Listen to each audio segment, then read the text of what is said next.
Best Public Affairs Program. And the star goes to Open for Business Net 25.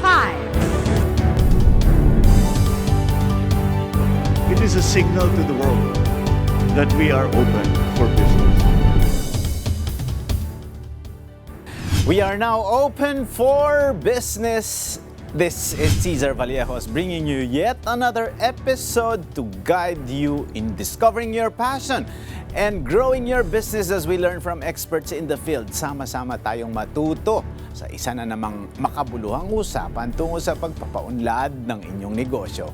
Ang Open for Business ay mapapanood nyo rin sa Facebook, sa YouTube. Siguraduhin mag-like at mag-subscribe sa aming social media page at Net25 TV.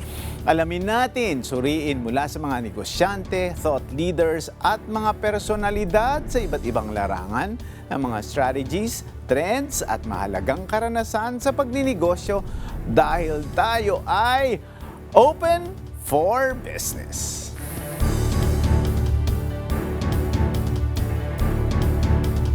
Isa sa pinakapopular na bagay sa ating bansa ang kagustuhang maging maputi. Kaya isa rin itong malaking oportunidad na pasukin sa pagninegosyo.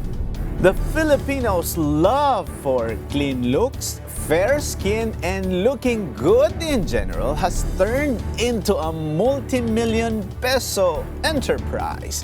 Magpapahuli ka pa ba?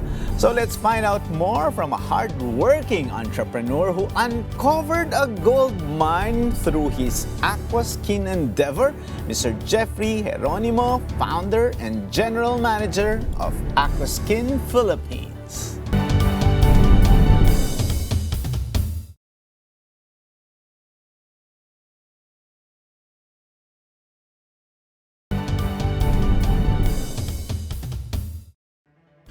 Sa pagninegosyo, importanteng isipin natin kung ano ang problema na gusto nating lutasin. Sa pagkakataong ito at kasama ang ating panauhin na negosyante, alamin natin kung paano nga ba niya napatunayan o napagtibayan ang negosyong sagot sa kagustuhan ng maraming Pilipino na maging maputi, maging maganda ang balat at magkaroon ng maayos na pangangatawan. We are joined by Mr. Jeffrey Geronimo, the founder and general manager of Aqua Skin Philippines. How are you again, Jerry? Hello, sir. Kanina na pag-usapan natin off-cam, marami talaga yung mga bisita natin din dito sa Open for Business na ina-address yung kagustuhan nila na magkaroon ng maputing balat at magandang balat. At ito nga yung isa sa mga kagustuhan ng mga Pilipino na ma-address. Kaya naman, entrepreneurs like you take advantage of this pain point. So in your experience, yun din ba ang dahilan? Because Filipinos would love to have a fair skin, white skin. Is that also the experience that you have? That's why you created this? Well, Sir Cesar, by profession, I'm a registered nurse po kasi. Way back year 2008, well, I'm working in a hospital, no? There's this one time na isang, yung politician, no? Sige. Pero yung time na yun, nasa hospital ako, pumunta siya sa akin. And then, meron siyang isang box ng ano, well, nakita ko at first, gamot siya, no? Sabi ko, ma'am, napano po kayo? And then sabi niya, oh, ito yung glutathione, injectable. Isaksak mo sa akin. Sabi niya gano'n. so sabi ko, ma'am, ay nako ma'am, akala ko po ano nangyayari sa inyo. No, papaganda kasi ito. So, yun ho, nag-start ako as a retailer, no? And then, nagre-resell ako ng mga glutathione injectables. And, ang nangyari po nun is, tama po kayo na maraming mga tao ngayon, especially mga kababaihan, na nahuhumaling sa glutathione. Opo. Kaya rin po ito napasukan ko, no? Syempre, sa line of business ko, aside sa pagiging nurse ko and entrepreneur, nakita ko yung potential ng health and beauty industry. Na sabi nga nila na kahit yung ibang mga babae daw na kahit na hindi na daw kumain, as long as na maganda sila and maputi, ayun na okay lang daw. Oo, basta makabili lang sila ng mga products na nakakaganda. Wow. So, Jeff, yeah, that's a great insight wherein when you encounter that specific opportunity, you tend to take advantage of it, Of diba? course. Now, I just want to go back. You said you are a registered nurse and marami ngayon ang nanonood na marami ding mga professionals who would want to have their own business. And ikaw nga, di ba, nurse ka. Ano yung nag-trigger sa'yo to shift your career, di ba? So, I'm sure you're also doing good as a nurse. Was it because it is also your passion? Or talaga bang gusto mong mag-nurse? Or gusto mo talagang sa totoong buhay, gusto mong maging negosyante?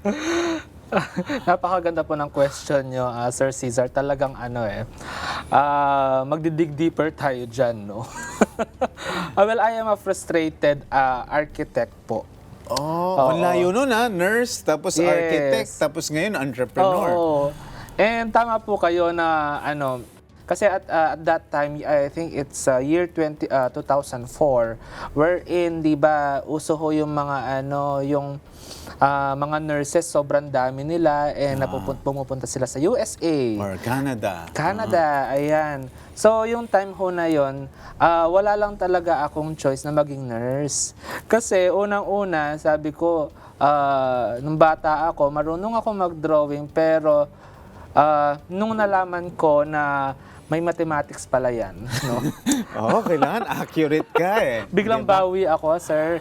Oo, so sabi ko na lang, sige, magna-nurse na lang ako, nursing na lang, kasi maraming nag-nursing. So parang bandwagon effect po sa akin yun. And then, yun nga, yung nag-trigger po sa akin, no, bakit kailangan kong mag-shift from being a registered nurse into an entrepreneur is yung time po na yun kasi that's year 2008, no. Maraming supply ng mga nurses dito sa Pilipinas pero ang demand sobrang konti. And napakahirap po na pumunta sa ibang bansa, no, like going to USA kasi po marami kang mga exams na kailangan pang ipasa. And ang kasamaang palad po let's say 2008 mag-a-apply kami sa USA, yung pong pinaprocess, no, 2004 pa na mga graduates. So parang may laki ng backlog. Opo, may backlog talaga. So sabi ko sa sarili ko, ang salary ko po kasi noon is 6,000 pesos a month. So, in spite po ng ganda ng uniform mo, napaka-elegante ka. So, yun nga ho ang mahirap sa amin ang baba ho ng sweldo namin. At that time, napag-isip po talaga na, sandali, kung bang ipagpapatuloy ko ito na ang salary ko is 6,000 a month, paano pag nagkaasawa na ako? Paano kapag nagkaanak na ako? Masusustain ko ba yung mga needs nila? Especially, I'm the father, so kailangan ako po yung isa sa mga provider. So doon po na talaga naglaro sa isip ko na I think kailangan ko ng second job or any sideline po para at least meron akong plan B in case man na magsawa na ako sa pagiging nurse. So, with that thinking, what was the turning point? Like, say, for example, you saw that lady who was asking to be injected with glutathione. Was that it? You know, from there, you immediately shifted and then you said, okay, I think I want this business. Ganun ba yung, yung journey mo? Eventually po, sir, ganun nga. So, nung inoffer sa akin, nung lady na yon na i-inject ko yung glutathione sa kanya, after a few weeks, bumabalik-balik na siya. So sabi niya sa akin, Jeff, you are a nurse, right? Sabi niya, opo, sabi ko. And then sinabi niya, ba't di mo palaguin ang business mo? Since you are registered naman, and then why not pumasok ka sa mga group of businessmen? So yun po, sir, pinasok niya ako sa mga Rotary clubs. Ayan. So doon po, nagkaroon na tayo ng mga connections, and at the same time po, marami na po tayong natutulungan. And ang naging drive ko po noon is, nung pagpasok ko sa Rotary Club, no, unti-unti po, yung mga fellow nurses ko, sinasama ko ni sila. And ang ginagawa ko nga, sa totoo lang, pinapautang ko po sila noon, parang consignment na itong business na to, na supplements, nagbenta ka, at saka mga glutathione IVs, malakas to. So yun po, from there po, ayan, nagtuloy-tuloy na, dumami na po yung mga resellers natin at saka mga wholesalers po.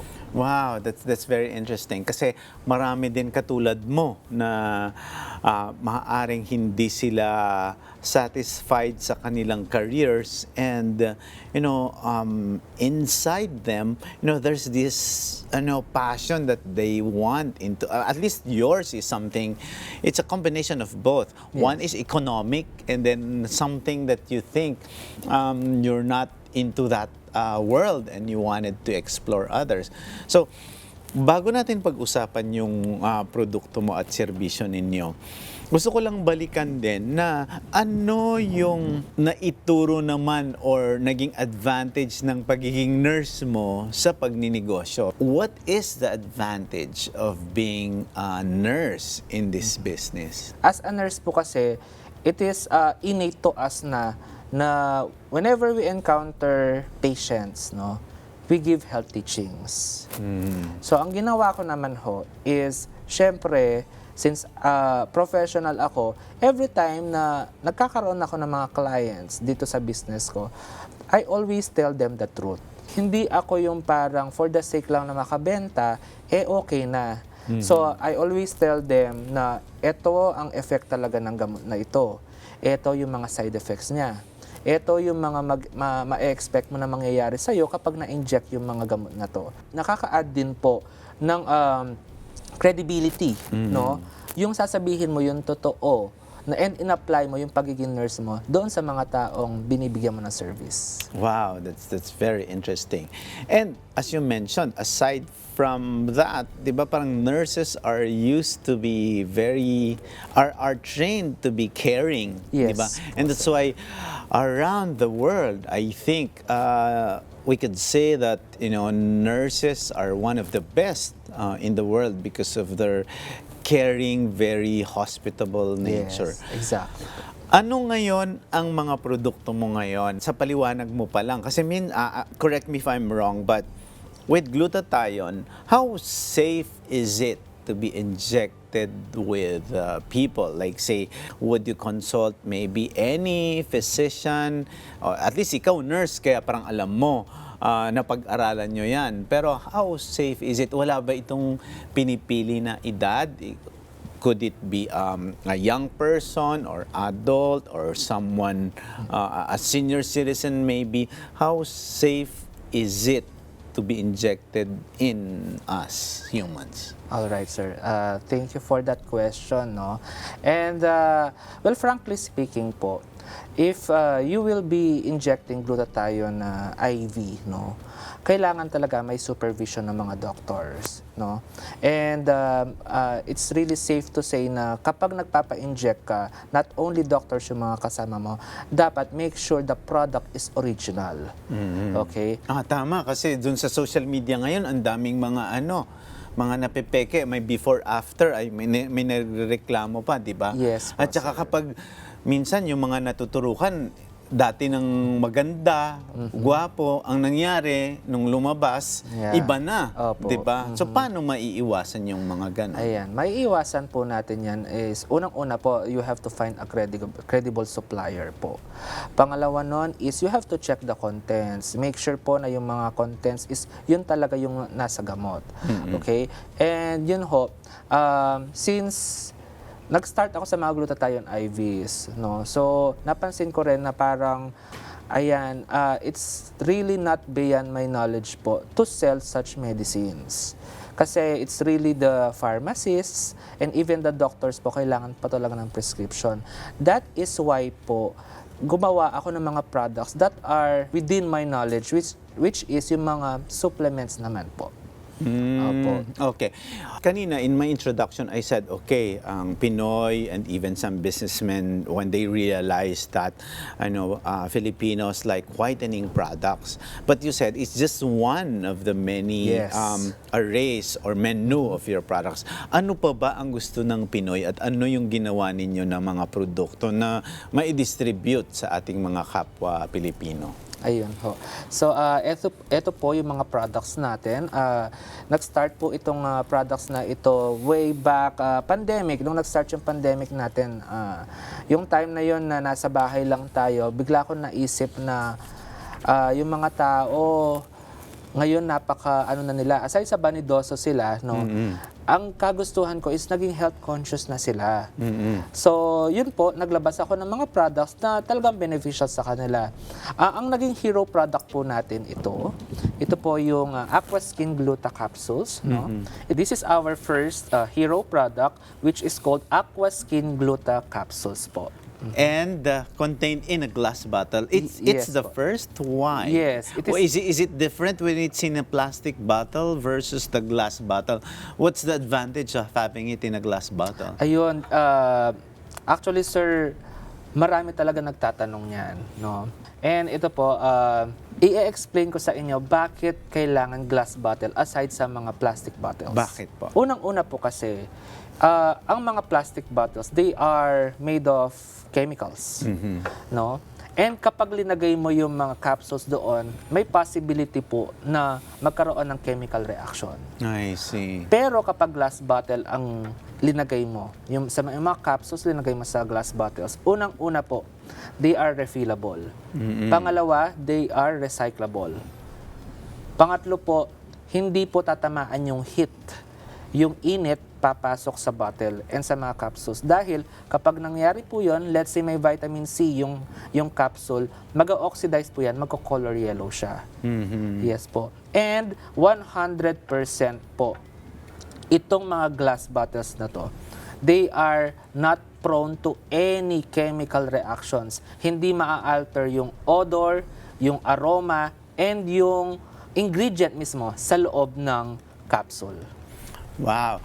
One of the insights that we're getting here is that as an entrepreneur, you also have to look at sustainability. You have to be environment friendly. And that's the reason why I think, Jeff is making it he is creating that positioning that this product is also environment friendly. But Jeff, my question is, pag ganun ba, hindi ba nakaka-add naman sa cost mo? Because of course, you wanted to create a positioning and to invest on the packaging.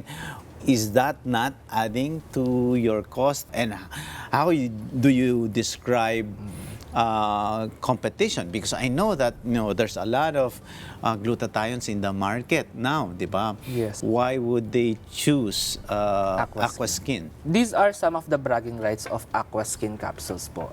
First of all is yung aesthetic design niya. No, it is made of glass compared to other plastic bottles in the market. Second po is our products are purely 100% made in Japan. Wow. Yes, and alam naman ho natin, the moment na narinig natin na if the skincare product or supplement is made in Japan, automatic bibilhin po natin yan. Bakit nga? Kasi talagang nakakabata nga. Yung, tsaka, siyempre, alam mo, high quality. Yes. Bakit? Based on studies. Okay, so based in studies po kasi, when we speak of Japanese skincare or Japanese supplements, Or Japanese technology. Japanese technology, kapag po kasi pinag-usapan natin yan, no, yung mga supplements na po kasi yan, basta sinabi natin made in Japan, ang tawag doon napaka-critic nila, no? Talagang ini-scrutinize nila lahat ng mga possible na maging safe sa mga capsules. So, number one po kasi yung mga Japanese, ang hilig nila sa unang-una sa more on anti-aging, may hilig sila sa mga anti-inflammatory, no? Just like example po ng mga yan is yung mga green tea, niacinamide, hyaluronic acid. So talagang masasabi natin na ang mga Japanese po, sila yung batayan natin when it comes sa mga pampaganda. Standards. Yes po, Oo. standard natin. Okay.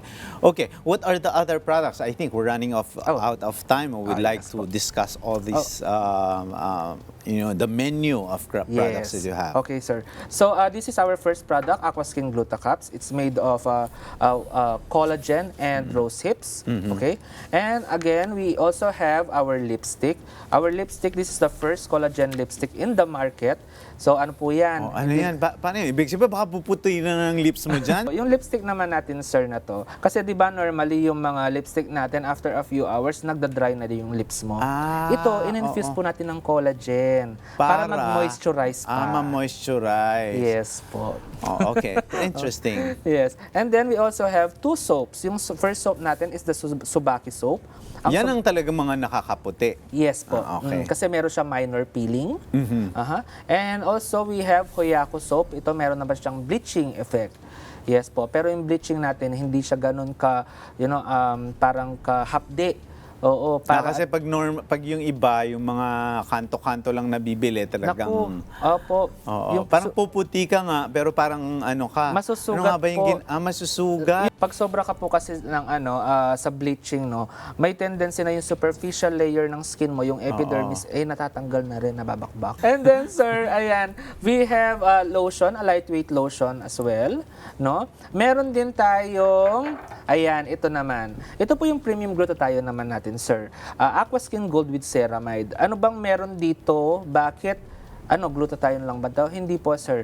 Glutathione siya na meron siyang ceramide na anti-inflammatory. So, puputi ka na, and then, kapag meron kang, let's say, mga joint problems, no, kasama po ito kasi anti-inflammatory siya. And then, meron din tayong collagen powder, no? Ayan. So, ito yung mga sikat na powder sa Japan na kapag 30 years old and above ka na, kailangan mo to para yung mga fine lines mo, maalis. Okay? And then po, ito yung Kaizensi naman. Yan. Ito yung parang baby natin na lumabas nung mismong pandemic. Kasi yung mga tao nasa loob sila ng bahay, may mga nade-depress, meron mga nagkakaroon ng anxiety, meron din nagkakaroon ng irregular hormones kaya hindi mabuntis. So ito po, nagpasok tayo ng inositol dito, no, para ma-combat yung signs and symptoms of depression, anxiety, and pwede pong maging fertile yung mga may PCOS dito.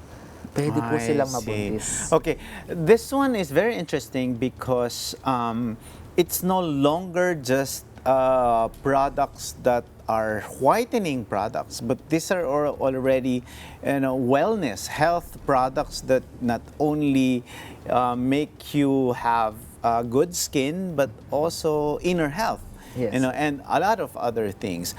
But here in the program Open for Business, Jeff, we also give information to a lot of would-be entrepreneurs or investors. They have money in the bank or they have savings and they want to also get that opportunity to enter into business. Now, this is one presentation where they can have an opportunity to sell it, be part of it, not only look good, feel good, but also earn. In your case ba, when you started, did you get resellers, distributors right away? How long did it take you to, get a lot of distributors? And follow-up question ko na rin, pag yung iba gusto naman mag-distributor, anong gagawin nila? Ayun. Okay, sir. Well, nag-start ako when I started selling glutathione IVs, no, I do have a lot of resellers na po and wholesalers in the market. And then, the moment na nag-release ako ng another product, no, which is Aqua Skin products, tinangkilik naman ho. And then, how long did it take ba?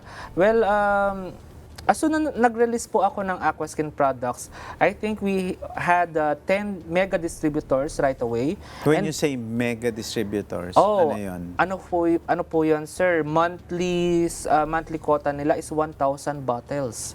Wow. So, nauubos po nila yun, sir. And we sold around 350,000 bottles monthly po yan. Opo. Wow. And then of course, we have resellers So, ibig na rin sabihin, po. pag ganun, ang impact nun, you will read it that it's good for them. You know, Yes po. they're having fairer skin, they feel better, and they look better. Well, ang kagandahan po kasi sa Aqua Skin products right now is hindi lang kami naka-LTO, kompleto yung mga documents natin. And ito nga po ang good news natin is, pati po mga doctors, pwede na nilang i-prescribe ang mga Aqua Skin products natin. Wow, wow. Ayan, congratulations. Why is that so? What was the process that it has taken to reach that level? Yes, sir. Of course, you should have industrial partners, dermatologists, no? And then, kailangan pa ng mga studies yan, no? Siyempre, kapag may mga studies yan, it will take like months before mo ma-prove talaga na these products are safe and pwede sila talagang i-prescribe ng mga doctors. So, matrabaho po yan, pero, hindi hindrance sa amin yun kasi we really want our products, Aqua Skin Philippines, na i-prescribe ng mga doctors and at the same time po, mailagay yung Aqua Skin products sa medical dictionary. Wow, wow, that's very interesting. Now, Jeff, a lot of small businesses are watching, a lot of yung iba. The reason why we are airing this program at 9 p.m. para may mga bata pang nanonood. Ano yung sikreto mo? I see that you're still very young, but I can feel the passion in it. So, what's the formula? Kailangan bang mag-enroll ka maging nurse ka muna kahit ayaw mo, kahit architecture talaga ang gusto mo? What's your secret? So that, some of those who are watching can also, pursue and take this type of business. Yes, thank you, Sir Cesar. Siguro ang masasabi ko lang, for those entrepreneurs and aspiring entrepreneurs, I have at least three criteria and na pwede niyong gawin. Yun, maganda yan. Ano yun? Okay, first is you have to be willing to learn. The willingness to learn. Kasi if marunong ka, that's it. Pero if meron kang willingness to learn, kaya mo pang mag-explore ng mga iba't ibang mga bagay para ikaw ay matuto. Second is you should always be committed. If nag-start ka ng business mo, dapat spontaneous yan. No? Dapat continuous yan. Kasi the moment na nag-relax ka, there's always a possibility na ma-intercept yan ng mga ibang businessmen. No? I know na competition is normal, pero dapat as a businessman, you should always innovate. Kailangan dapat 2 to 3 steps ahead of the game ka. And the last one na kailangan kong impart po sa kanila is, if you have problems, you focus on the solutions. Because if you have a problem and you focus on that problem per se, it will just create another problem. So ngayon pa lang, kapag nagkaroon ka ng problema, you think of the solution right away. And then, that's your motivation para mag-succeed pa all throughout. With your 3 tips there, Jeff, it's not only applicable to business, diba? It could be applicable to any industry or to your life, in general. Exactly. Balikan ko lang yung number 2 mo. Kasi, yung competition kasi, sinabi mo innovation. Yes. So, alam natin na maraming mga produkto na pumapasok. How do you manage that? Do you attend conferences? Do you travel abroad? Do you research? Do you have R&D department? Or what do you do so that our viewers will also have an idea on how, which you said is about 2 to 3 steps ahead of competition? Okay, sir. Well, since we are here in Open for Business, I will share right now some tips na pwede niyong matutuhan when it comes sa formulating new products to stay ahead in the market. Noong nag-start pa lang ako, sir, what I always do is pumupunta ako sa mga conventions. I always make it a point na if there's a convention about skincare, the new trends of supplements, ganyan, nandoon po ako lagi. And then, that's the time na kailangan mag-iisip ako na ano ba ang meron dito na wala pa sa Pilipinas. Ano pa ba ang product na wala sa Pilipinas na pwede kong i-introduce? So ayun ho, kailangan innovative ka. If maglalabas ka ng product, you have to make it a point na ikaw ang bago, ikaw ang una. Second, of course, competition, hindi mo maaalis yan. Normal lang yan, no? Healthy competition yan eh. So, siguro ako, ang ginagawa ko, sir, kapag nagkakaroon na ng ganyang competition, I always make it a point na if nagagaya na ang product namin, dapat meron akong another product. So kung So, nag-expand ka na ng variant or yes, new sir. product. Okay. At least, kasi okay lang naman sa akin, sir, nagayahin yung product eh. Kasi that is, for me, that is another form of flattery. And nai-inspire ko yung mga tao to do better. Oo, kasi ang sa akin, sir, my motto right now is not about competition at all. But? It's about collaboration. Okay. Yes po. That's good. So, those are some po na pwede nilang gawin para at least in the market, no? And at the same time is sila yung maging kakaiba and tangkilikin sila ng mga tao. Wow, we are learning a lot of things from Jeff here. But again, are you in that stage wherein you can say that you are already established, or because I also noticed that you, based on research, that you received also business awards. So how do you also share that with the community? But I am already grateful because, of course, right now in Open for Business, you're sharing your insights and you are not, you are unselfish in sharing that with the public, especially entrepreneurs. So in terms of success, how do you rate yourself? And if you believe that you are successful, what are your projects also that have something to do with CSR? All right, sir. As I always say sa mga interviews ko, no, for me, the rewards, the titles, positions, for me, they are the lowest form of leadership. The highest form of leadership for me is how I make an impact to the people and how I influence them. For me po, yan ang perfect term na maging successful ka. Yan po yan. Wow, that's something very, very inspiring. In terms of expansion, because you already mentioned that, okay, after this, especially in your business, it's a cutthroat competition because you mentioned about the health and wellness, diba? Yes. It's a multi-billion dollar, Exactly, diba? sir. Yeah. And worldwide, diba? And what's your plan of expansion? What's your vision for Aqua Skin?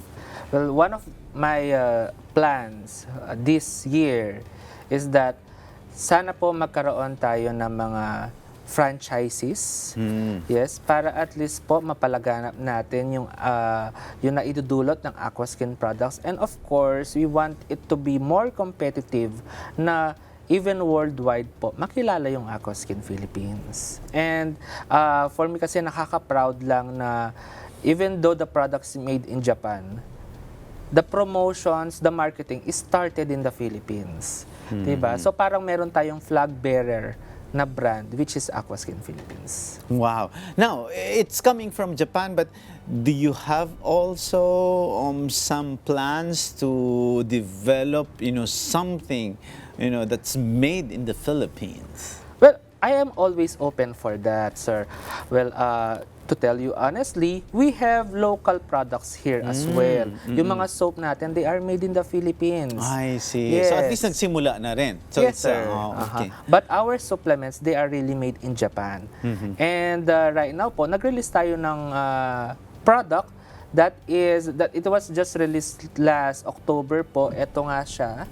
So yung oral sunblock natin. Oral sunblock? Yes, sir. This is the first. Dati, di ba, nagsa-sunblock tayo, pinapahid natin yan. So kung ano lang yung pinahid mo, yun lang may protection? Exactly po. Maghihintay tayo ng 2 hours before tayo mag-submerge dun sa sa swimming pool. No? So yeah, ito, kunyari, pag tinake mo to, gaano ka katagal maghihintay? Maghihintay ka lang once na tinake mo siya, sir, you just have to wait 30 minutes lang and then pwede ka na lumabas. So this is good. So What's the technology behind this naman? Okay, sir. Our oral sunblock is made of 500 milligrams leucotomos polypedium. Ito po yung mismong tinatawag natin na sunblock ingredient. And ang kagandahan po nito kasi, since oral na siya, wala nang stingy effect, wala nang nagkakaskas pa, and at the same time po, dahil nga syempre sa competition talagang mahirap, no? Pina-IPO na po natin. Pina-trademark natin yung ingredient. Wow! And it's the first in the Philippines. Yes, sir. There's a lot of things, and I'm sure after watching all the products and your insights about entrepreneurship, I'm sure excited na yung mga nanonood din. Paano ba maging reseller o distributor ng Aqua Skin Philippines? So how would where would future distributors or resellers contact you and know more about Aqua Skin Philippines? So for those who are interested po to be our distributor, wholesaler, reseller, and even mga merchants po, mga merchants po natin, sila yung mga may derma clinics nationwide, and kung sino po yung mga franchises na gustong mag-franchise, no, sa Aqua Skin Philippines, all you have to do is message us at Aqua Skin Philippines. It's our Facebook page, and Instagram, aquaskin_ph. So from there po, i-assist po kayo lahat ng mga telemarketers natin para maging smooth sailing po yung transaction natin, and kumita na po tayo, gaganda ka na, and kikita ka pa. Wow! You know, this is really something very interesting, and we thank you so much Thank you, Sir for Cesar. guesting in Open for Business. I hope that you will be back in Open for Business. As you grow, the show also grows, and we hope to learn more about the successes of Aqua Skin. That's Mr. Jeff Geronimo, recipient of Asia Leaders Award as one of the men and women who matter list in 2022. The Aqua Skin Philippines founder and general manager, Jeff Geronimo. Thank you so much. Open for Business. We'll be back. Stay with us.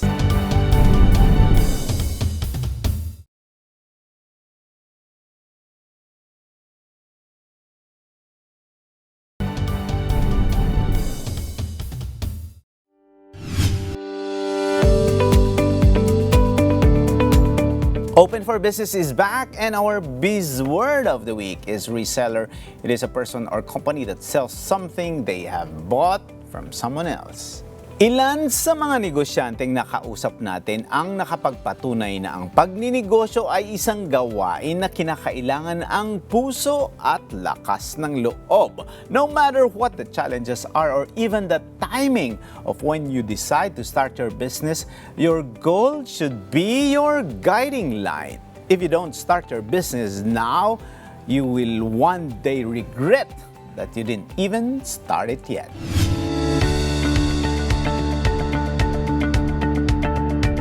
And with that, our quote of the week is from Madame C.J. Walker, the first female self-made millionaire. She said, "Don't sit down and wait for the opportunities to come. Get up and make them." Maraming salamat sa aming guest, Mr. Jeffrey Geronimo, at maraming salamat sa isang oras na pagsama ninyo sa amin upang tunghayan ang isang makabuluhang usapan ukol sa negosyo dito lang sa Open for Business. Hanggang sa susunod na linggo, panoorin nyo kaming muli. Catch us too on Facebook and YouTube. Like and subscribe on our social media page at Net25TV. We will bring you more insights from industry experts, thought leaders, CEOs, and featured SMEs.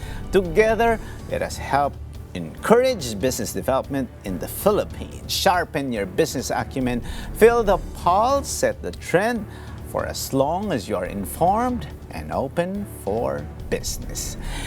Ito po si Cesar Vallejos. Marami pong salamat. Thank you, Jeff. Maraming salamat.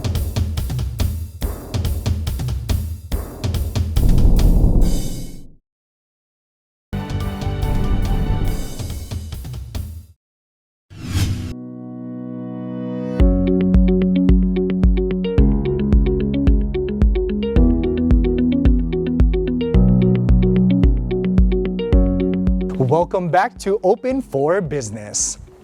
These are the trending business news around the world. French loan 9 billion pesos secured for climate action. The French government extended a 150 million euros or 9 billion pesos in loan financing for the Philippine government for its climate mitigation and adaptation efforts. The loan is part of the 390 million euros or 23.29 billion pesos financed by the French Development Agency and Asian Development Bank.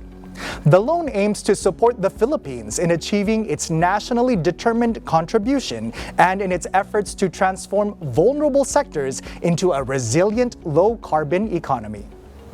BOC reports 863 billion peso record collection in 2022. The Bureau of Customs, or BOC, reported a record 863 billion pesos in revenues in 2022, higher than its collection target as the country reopened, boosting economic activities. Data from the Bureau showed total collection reached 20% more than the 721.52 billion peso target set by the Cabinet-level Development Budget Coordination Committee. The figure is also 17.7% higher than BOC's own revenue goal for 2022 at 733 billion pesos.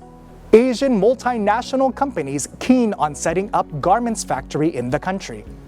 9 multinational companies have expressed interest to establish textile or garment factories in the country as part of their expansion plans, according to the Foreign Buyers Association of the Philippines, as reported by a media outlet.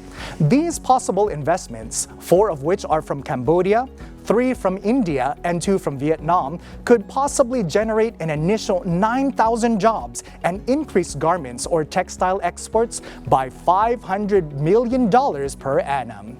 I am Randy Bernardino for Open for Business.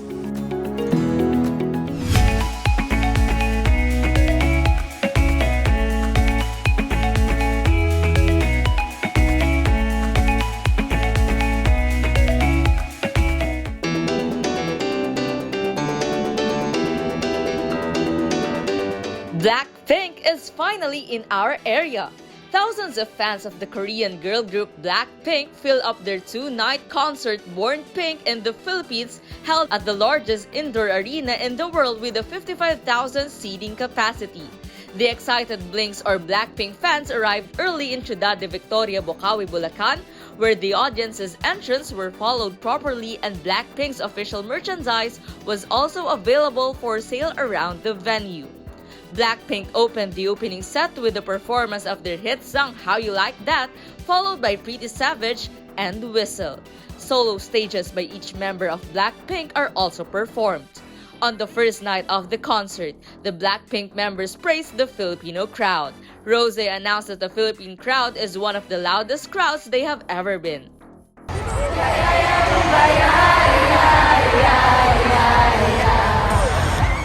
The first night of the concert was historic, fun, and meaningful for Blackpink's Filipino fans. Also for Day 2, it was also meaningful because of the crowd's birthday greetings to Blackpink's member Lisa, who will be celebrating her birthday March 27. Birthday na ni Lisa! Birthday na ni Lisa! Blackpink's Lisa, Jisoo, Rose, and Jennie are performing their hits, including songs from their latest album Born Pink, which is also the name of this tour that they are currently in. The group has an extremely huge following here in the Philippines, partly because of heavy airplay on local radio stations and overwhelming support via streaming platforms. Just recently, the group reached a milestone by becoming the musical artists with the most subscribers on YouTube at 85 million. They are also the second most viewed act on the video platform.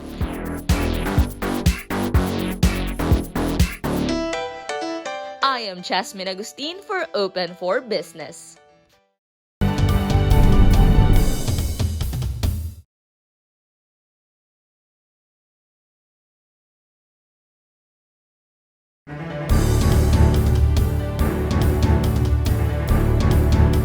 Ang Best Public Affairs Program. And the star goes to Open for Business Net 25. It is a signal to the world that we are open for business. We are now open for business. This is Cesar Vallejos bringing you yet another episode to guide you in discovering your passion and growing your business as we learn from experts in the field. Sama-sama tayong matuto sa isa na namang makabuluhang usapan tungo sa pagpapaunlad ng inyong negosyo. Ang Open for Business ay mapapanood nyo rin sa Facebook at YouTube. Mag-like at mag-subscribe sa aming social media page at Net25TV. Alamin natin, suriin natin mula sa mga negosyante, thought leaders, mga personalidad sa iba't ibang larangan ang mga strategies, trends at mahalagang karanasan sa pagninegosyo dahil tayo ay open for business. Isa ka din ba sa nangangarap na pumayat kahit walang ehersisyo o pagjejeta? Slimming has always been a huge issue, and so any product addressing this problem is most likely going to fly off the shelves. In today's episode, we will discuss the ins and outs of a slimming coffee business with the owner of Glamoroces Slimming Coffee, Miss Gina Roses.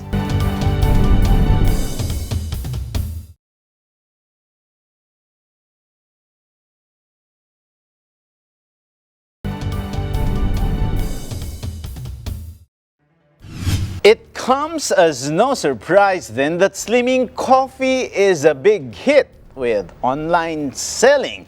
Join us to talk about the business of slimming is Gina Roses, the weight and face behind Glamoroces Coffee.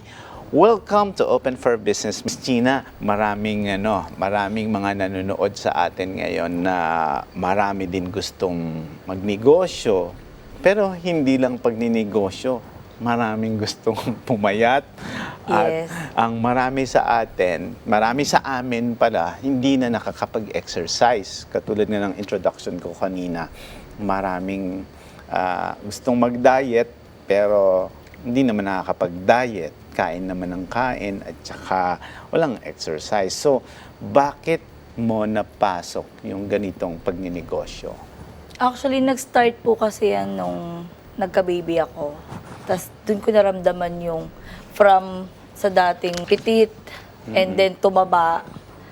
So naisip ko, why not ako gumawa ng something na negosyo na makakapag-benefit sa akin at sa mga magte-take nito at magbi-business ng product na to. Miss Gina, maganda yung sinabi mo kasi maraming mga nanay or maraming mga ating mga kababaihan na kapag nabuntis, nanganak na, Yes. parang nahihirapan na sila. Ibalik yung dating sila. Oo, kaya parang, so tama pala yung introduction natin kanina na balik alindog. Hindi lang yung balik alindog pati yung mismong yung glow ng itsura, 'di ba? Kasi usually pagka nanay ka na, minsan may nagpapa-breastfeed ka pa or what, nahahaggard talaga yung itsura ng babae.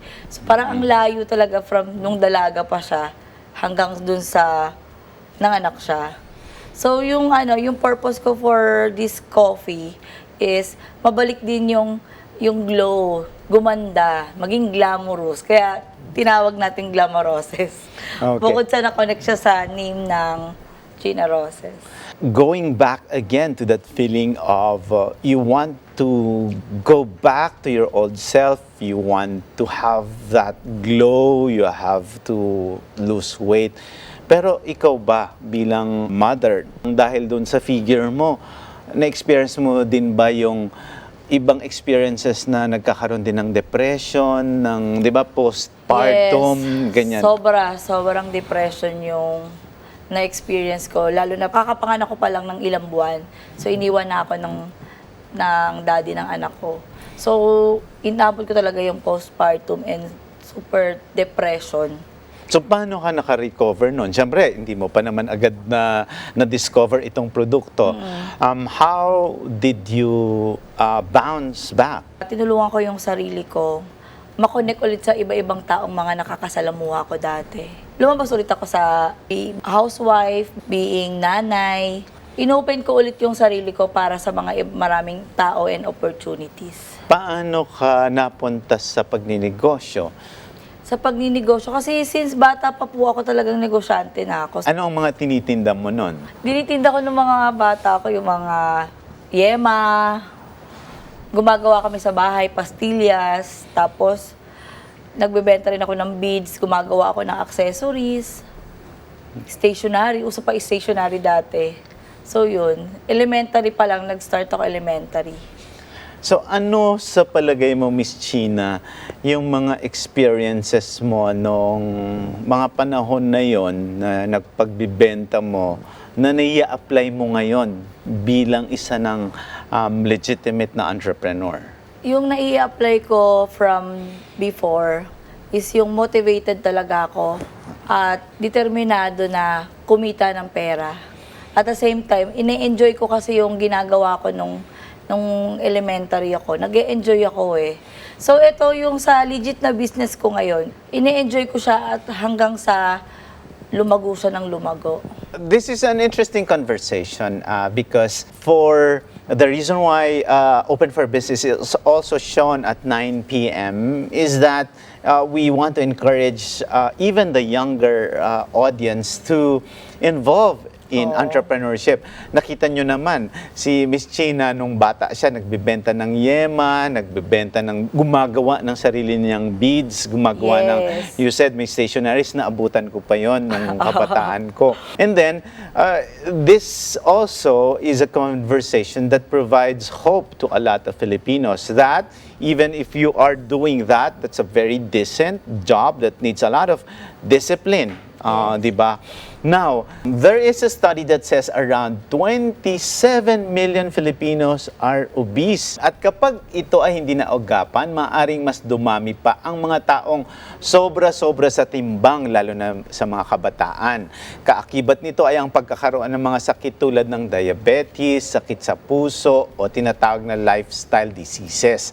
Mahal magkasakit para sa pamilya at ganun din sa gobyerno. It's an economic burden to any government.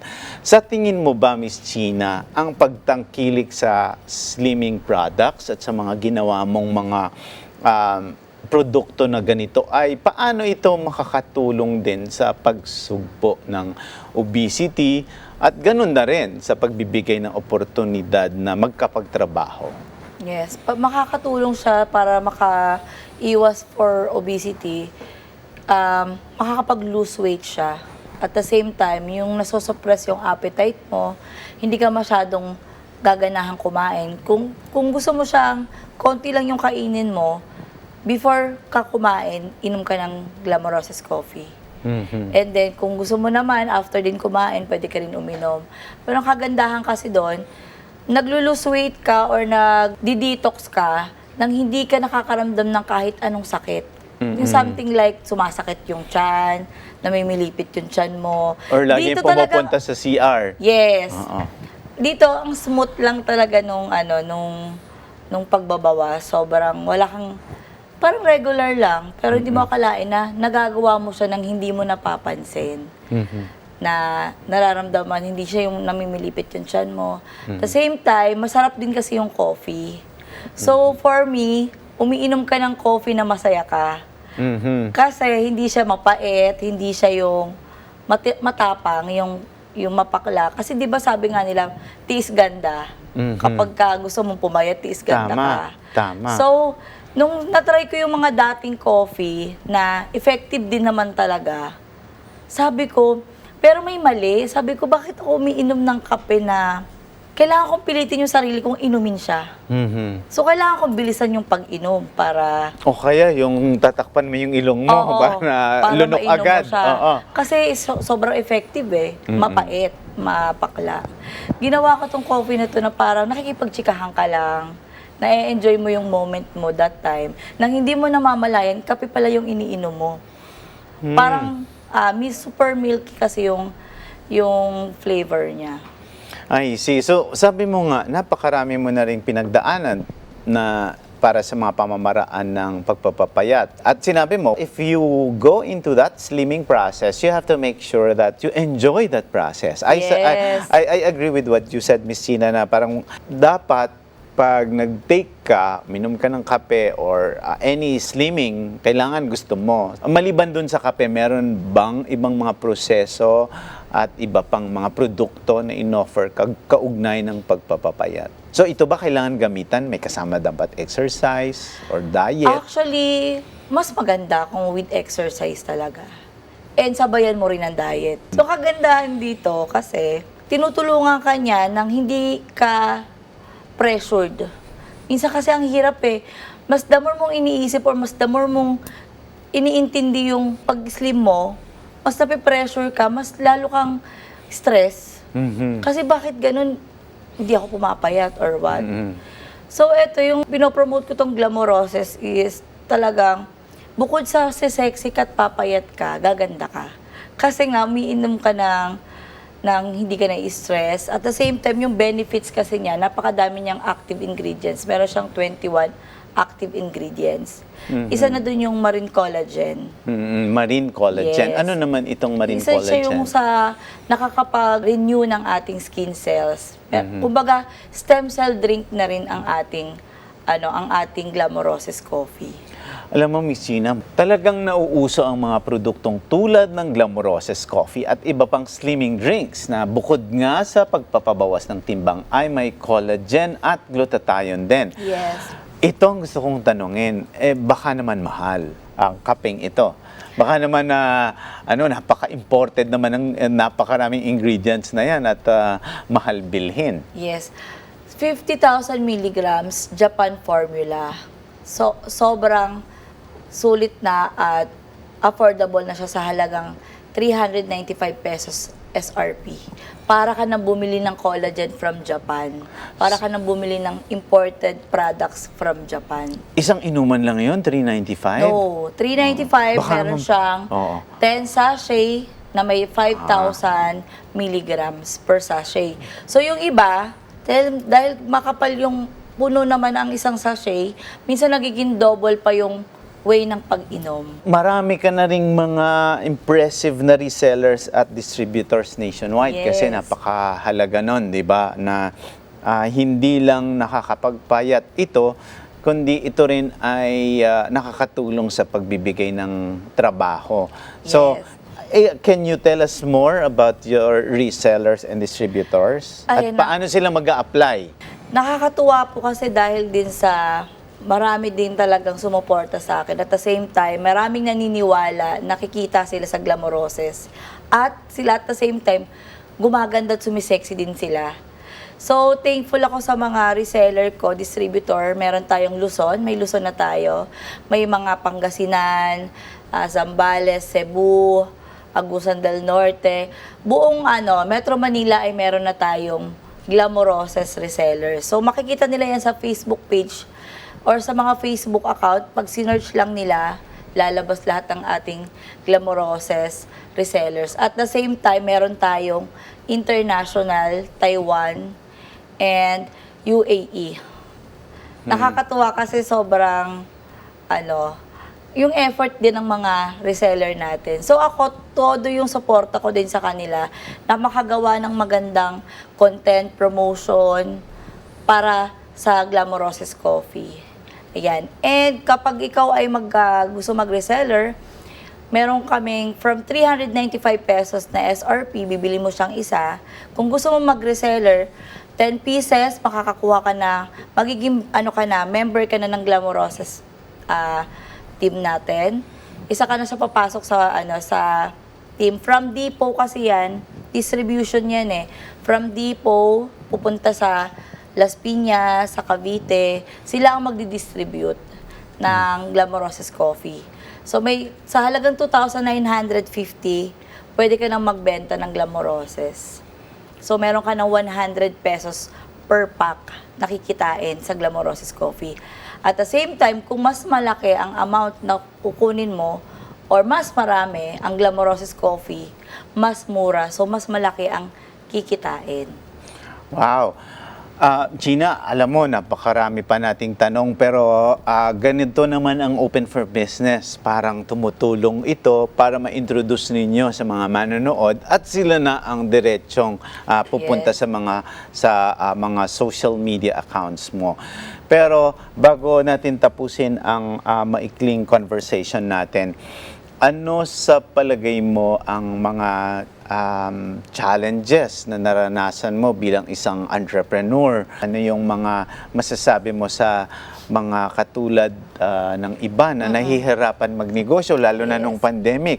I'm sure, sabi mo nga, you already have a kid and you came from depression and you Yes. wanted to get back. You wanted to bring that glow back again. So what were your challenges and what are your tips to other entrepreneurs also? Yung challenges na naranasan ko, bago ko masimulan itong Glamoroces, una, nag-research muna talaga ako kung ano ba talaga yung kailangan ko.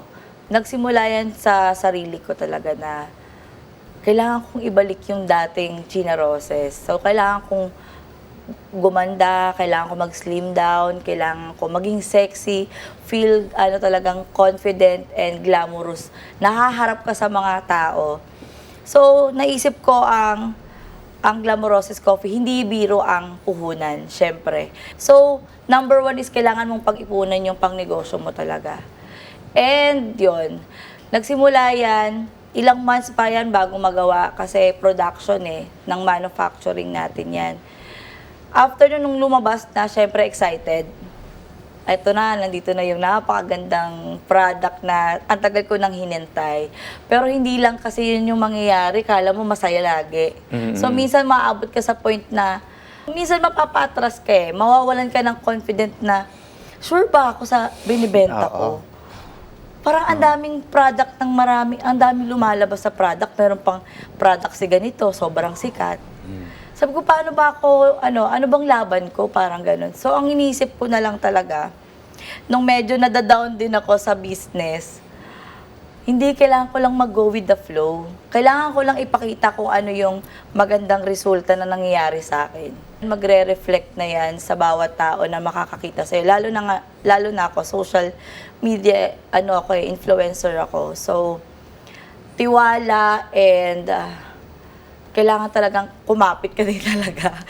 Kasi syempre, hindi lahat ng bagay pag nag-release ka ng negosyo, kala mo laging perfecto, kikita. Meron downtime yan, panapanahon. Pero ang kailangan mo lang gawin, namuhunan ka dito, isipin mo kung ano yung purpose mo, bakit ka nagnenegosyo, at bakit mo siya ginagawa. Just enjoy and tuloy-tuloy lang. So hanggang sa makita mo yung resulta. Kasi hindi yan pang mabilisan na 1 month, 2 months, 3 months, kakalat na yan, di ba? It's a good insight for small businesses, entrepreneurs, and those who are planning to go into business like yours. At kahit hindi lang sa pagpapayat yung sinabi ni Miss China Roses, kundi these are insights that you can also apply in your daily lives, be it in business or professional or in your personal lives. And thank you so much, Miss China Roses, for visiting us here. At sa pagbabalik ng Open for Business, meron tayong mga makakausap na ito ay part ng team mo. You call your team Team China. Team China. These are bloggers. Mapapalaban tayo ng TikTok nito. So these are bloggers, these are influencers, and I'm excited to and maybe share their insights on how they promote products and services and how they make use of their influence of social media to promote products like Glamoroces coffee. Open for Business will be back. Stay with us.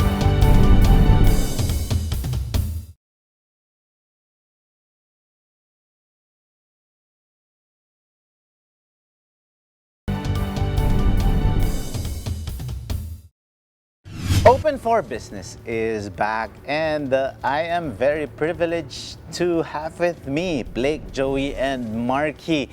These are bloggers, these are social media influencers who promote Team China or the product that was discussed earlier by Miss China Roses, promoting Glamoroces coffee. And it's very interesting now because we will be talking with bloggers, influencers who are very effective in promoting products and services. And I'm excited to ask them how influential are influencers in terms of promoting products. Maybe let's start with Blake. How are you, Blake? Ay, good. Okay naman. Bakit nga ba nauso yung influencer marketing? Ano ba ang meron sa mga influencers? Bakit kayo yung tinatap para mag-promote ng products? Actually, kasi parang business lang din kasi yan eh. Palalaki mo rin yung network mo. So, pag nakilala ka, mas madali mo man-network yung mga business, like yan. Para sa akin, kaya ako rin sinimulan kasi yan. Kasi nagbi-business din ako eh. Tapos nakita ko, parang may pera dito ah. Pag ginawa ko to, malilibre yung pag-promote ko sa negosyo ko. So doon ko sinimulan. Parang business din siya na magsisimula ka sa maliit, konti lang susuporta sa'yo. Parang sa negosyo, di ba, konti lang bibili sa'yo. So kailangan mong palakihin at kailangan mo lang talagang pagtiyagaan. Yun yung ano doon. Joey? Same naman sa kanya. Ganun din po yung ginagawa ko. Kumbaga, ginagamit ko siya sa advertising na rin, yung sasayaw ka sa TikTok, nagagamit siya. Kasi may business din po ako eh. So, nagagamit ko siya sa yung social media, itong ginagawa namin as a influencer. Okay, Marky. Ganun din po.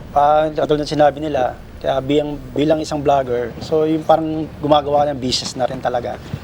Parang ganun na po kasi napopromote mo yung product mo, parang ganun. Kaya pagiging isang vlogger po, parang ganun din po yung ano. Yung... So hindi ka lang magbablog because, for the sake of blogging, but there is a science behind it. Apo. It's really doing it for business. Pero may sinabi si Joey, sinabi mo yung TikTok. So nakita natin yung rise ng TikTok ngayon. And ang TikTok, maraming ang nagsasayaw doon. At yun ang, there's already TikTok for business, and even the large corporations have their TikTok accounts. And of course, Net25 is also maximizing the advantages of TikTok for business to gain more viewers. So, in your case, kaya ka ba nag-TikTok dahil sikat ang street boys at magaling kayong magsayaw, kaya kayo nag-TikTok? Actually, kasama na yun kasi dancer po ako. So, nagagamit ko siya as yung content ko siya. So, sumasayaw ako at napopromote ko rin po yung pangalan na Street Boys. Kumbaga, parang nabubuhay ulit yung grupo namin. Nakikilala kami ulit. Okay. I understand, Marky, that you're both related, correct? You are your brother. So, how do you describe doing business with a family member, or do you have separate businesses? Are there for the other businesses kasi na nanonood sa atin, pamilya rin, no? Magkakapatid, magkakaibigan. So, nagagamit din ba yun sa negosyo? How are you able to tap the advantages or the inputs of your family members in creating or promoting your business? Bali sa amin po, nagtutulungan lang kami sa magkapatid kami. Yung business niya, pinopromote ko rin, binablog ko din, gano'n. Tapos yun sa Team China nga, yung Glamoroces. So yun, tulungan lang po sa business. Kaya nagbablog po kami. Okay, back to Blake. Blake, alam natin na sa mga vloggers ngayon ay ang pamimili din ng content. Yes, diba? Alam naman natin na, sige, galing kang magsayaw ka ng magsayaw. So, pero, siyempre, namimili din kayo ano yung gusto ninyong maging ma-viral na video. So, paano yung pamamaraan ninyo? Let's say, for example, for Team China, when you promote Glamoroces Coffee, ano yung mga content na iniisip nyo? Yan ba ay inaaral din? Yan ba ay pinag-iisipan din? May plano ba yan na gagawa kayo na hindi naman, I'm sure it's not based on research here. There are moments that you capture at the moment, but there are also content that you have to plan ahead, di ba? So paano yung pagpamimili or pagpaplano ninyo ng magandang content para ma-promote ang Glamoroces? Actually kasi sa akin, personal trainer din ako sa gym. So, mas madali rin sa akin gawan ng content yon. Kasi ang collagen, with collagen kasi yan eh. Ang collagen, kailangan ng tao yan eh. Lalo na sa mga nag-workout. So, nakakatulong siya sa, natin, sa mga joints natin. So, dun pa lang, madali na ma-promote. So, dun ko gagawan ng content yon. So, after naman nun, pagka ganyan, kadalasan naman, nag-uusap-usap kami bago namin i-shoot eh. Para mas maging maganda yung kalalabasan. Easy. So what I'm learning here is that somehow you also fit your lifestyle into the content that you're doing. Kumbaga, you are a gym buff, you create content based on that expertise. Yan. Yes. And of course, with Joey, you're a dancer. Kaya yun yung ginagawa mo. Pero anong klaseng dance yun? So yun ba, plano din ba kung ano yung isasayaw mo? O puro ka lang street boys? Ay hindi, kasi kung ano po yung natitrend ngayon na sumisikat ngayon, so sinusundan namin. Tapos ginagawa namin ng ibang variation na anong kailangan gawin. Kumbaga, maggagawa ng technique kung paano ka lalabas, sino yung kasama mo. Gagawa mo ng story. Kumbaga, yung ting-ting-tang, hindi lang sasayo ka, may story. So para at least yung mga tao, ma-attract sila. Pag ginawa niya ng bago So gagawa ka ng story din. Okay, with Marky, sabi mo kanina, nag-meeting din kayo, di ba? When you set that meeting, in terms of scheduling, di ba? Parang that's also critical, di ba? Okay, nag-meeting kayo ngayon. How long is the creative process? Kunyari kayo ba, nag-meeting, madali lang ba execute? Kasi ang ano lang natin doon, ang tool lang natin dito, cellphone lang, di ba? Yes. Kung may mga restrictions pa, di ba? Hindi mo pwedeng ipakita si ganito, may copyright sila, di ba? So, gaano kahaba ang creative process at mahal ba yon yung paggawa or halos yung ibang eksena walang halaga? Hindi naman po ganun. Kasi minsan kami, parang pag kunyari gagawa kami ng content, may isang venue kami. Bali, yung iba kasi doon sponsor na rin. So, hindi na kami masyado gumagastos, ganun. So, yung pag gumagawa kami ng mga content, meeting kami, saglit lang kasi halos lahat kasi, alam na nila, sanay na sila lahat eh. Kasi lahat ng member namin ng Team China, lahat yung mga vloggers talaga lahat. So, madali lang, pag nag-usap kami, saglit lang, ito gagawin natin, ganyan. So, napag-uusapan, tapos na agad, diretso na yun. Tuloy-tuloy na yun, makakailang content na kami nun. Wow, that's interesting. So, Blake, when you create content, siyempre may sasabihin si Miss China Roses, being our lead also in Glamoroces. There are mandatories, di ba? Parang sabi niya, dapat this is how we position the product, di ba? So it has to, you have to promote the brand. In promoting the brand, yun ba ay inaaral nyo rin yung ano yung mga ingredients, ano yung mga yun. So can you talk more about that? Siyempre, kaya nga yung pagkatingin ko, sabi ni Gina, tingnan mo itong product ko. Sabi ko, ay okay to Sabi ko, slimming, tapos may collagen pa. So sabi ko, maganda tong product na to. So, papatok to. Sa ngayon, dahil bago lang, medyo, yun yan, nabanggit niya kanina na nung una parang tinatanong niya sa sarili niya, tama ba itong pinasok ko? Pero tama talaga yung pinasok niya. Kasi actually kailangan niya ng tao eh. Ang dami na ngayon na, katulad na sa amin, maraming pumupunta sa akin para magpapayat. Halos lahat, 80% ganun eh. So sinasama ko na yon para ma-promote din yung kay China. Ayun. Wow, interesting. Pero kay Joey naman, siyempre, ikaw at si Marky, may advantage din kayo kasi somehow when you sumasayaw kayo tsaka street boys kayo. Pero ang sasabihin ng mga manunood, parang gaano ba ka-authentic? Kasi di ba ang uso ngayon, dapat may authentic daw, dapat totoo daw. Baka mamaya, ting-ting-ting-tang-tang ka, tapos parang hindi naman effective yung product. Paano mo ma-share or paano malalaman ng tao na totoo yung produkto? How do you ensure that the product that you are promoting is something that must be shared with the people. Kasi questionin din nila yan na initially mapapanood nila. But when they try the product, yun, kayo ba ay namimili din ng produkto na ipopromote ninyo? Authentic ba? Original ba? So how do you screen that or filter that? Actually, nakita naman talaga namin yung ingredients. Maganda talaga ang yung venomous na mapupunta sa katawan natin. Na-try ko siya nung uminom ako. Yung from morning hanggang evening is natatapos ko yung ano ko ginagawa ko. Mas more active ako. Mas the more kang naging inganyo, matatapos ko to. Kumbaga yung fulfill na Nabuboost yung energy mo. Yes, nabuboost yung energy mo dito sa product na to. Is that the same experience? Same. Pero dapat talaga i-try nila talaga yung product para para malaman din talaga nila kung ano yung glow nila sa ano, kung totoo ba o hindi. Okay, there are a lot of content creators. There's a lot of bloggers, influencers.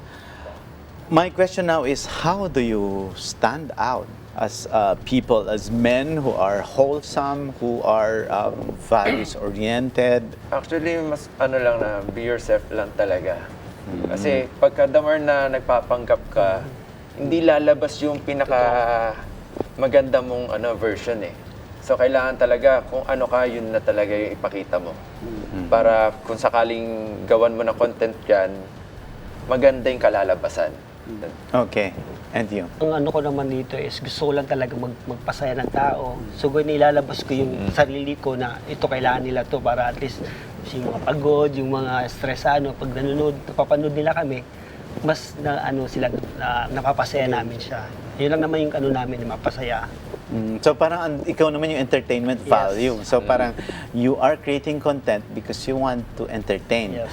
Siya naman, parang he wanted to be original. This is me. Take it or leave it. Ganon. Si Marky naman. Sa akin lang parang kailangan maging yung may originality ka sa pagbablog. Number 1 yan. Number 1 po yun. So kailangan lahat ng mga gagawin mong vlog, kailangan pinag-iisipan mo muna kung tama ba o mali. So dapat kasi marami manonood ng mga bata, kailangan ingat ka lagi. Tingnan mo kung tama ba. So ganoon lang, maging maging may originality ka lang sa pag-vlog. Wow. Alam nyo, napakadali nilang sabihin, pero pagdating sa mga entrepreneurs, mahirap din gawin yon. Ito na lang yung huling tanong ko sa inyo. Sa palagay ninyo, ano ang future ng vlogging? Ano yung kasunod na mangyayari dito? At paano nyo maganda yung sinabi ni China kanina, I go with the flow. Because, sometimes if I see all that kind of competition, I'm discouraged, sabi niya, di ba? Maraming ganun. But I go with the flow. I see trends, di ba? And I have to, strive to go back and bring that glow in myself. Ganun ang sinabi niya. So, ang tanong ko sa inyo, ano yung nakikita nyo naman na future ng vlogging? Would you be the next billionaires or millionaires? Do you see that everything will go there? And what is your next move in terms of vlogging? Let's start with Blake. Ako nakikita ko na talagang makikilala kami. Kasi nakita ko yung mga kasama ko talagang porsigido sila. Hindi sila basta-basta na panghihinaan ng loob. Kasi diba, kunyari, meron mga content din na pag na-post mo, onti lang yung views. So, meron ding iba na nare-restrict naman yung page nila. So, kahit nakalagay doon, an originality, kahit original naman yung ginawa mong content. So, katulad ako, pangatlong page ko na eh. Dalawa yung na-restrict ko, an originality raw. Pero hindi pa rin ako sumuko. Kasi nga, negosyo yan. Yun yung parang negosyo rin talaga yan. Titigil. Pagka tumigil ka, talo ka na agad. Yun yung nun. Wow. Joey. Basta kami, ang ginagawa namin, gawa lang kami ng mga content na kung ano yung nababagay sa amin. Tsaka huwag kang magsawang gumawa. Kasi yung mga may content ka na, minsan, sabi, ano to, papatok to, pero hindi. Alam mo yung instant, may mga na hindi pangyayari na yun talaga pumapatok. Tsaka may hindi plano. Hindi pinaplano, may mga ganun. So basta tuloy-tuloy ka lang, magawa ka lang na magawa ng good. At saka pangit naman yung hindi ka magplano, di ba? Okay. So gawa ka lang ng gawa ng magagandang content na alam mong matutuwa yung mga mapapanood sa'yo. Yun lang. Wow. Sa akin naman, ako sabay lang ako eh. Katulad sinabi ni Madam China na going the flow lang. Ano yung maganda, gawin mo dapat. Pero the reason na kaya nagbablog kami, ako kasi gusto ko rin makatulong sa kapwa. Para kung ako man, sisikat man ako pagdating ng panahon, gusto ko makatulong din yun. Kasi marami nag-PPM sa amin, marami nag-chat. Ang reason lang naman para kung maging okay man kami, makakatulong kami sa taong bayan. Yun lang. Wow, this has been a very interesting discussion on influencer marketing, and we heard a lot of great ideas on how they promote products like Glamoroces coffee. Thank you so much, Blake, Joey, Marky, and we hope that Team Gina will be very successful, and that's what we do here in Open for Business. We help small businesses, very young entrepreneurs like you, to grow, because when you grow, we grow as well. Open for Business will be back. Stay with us.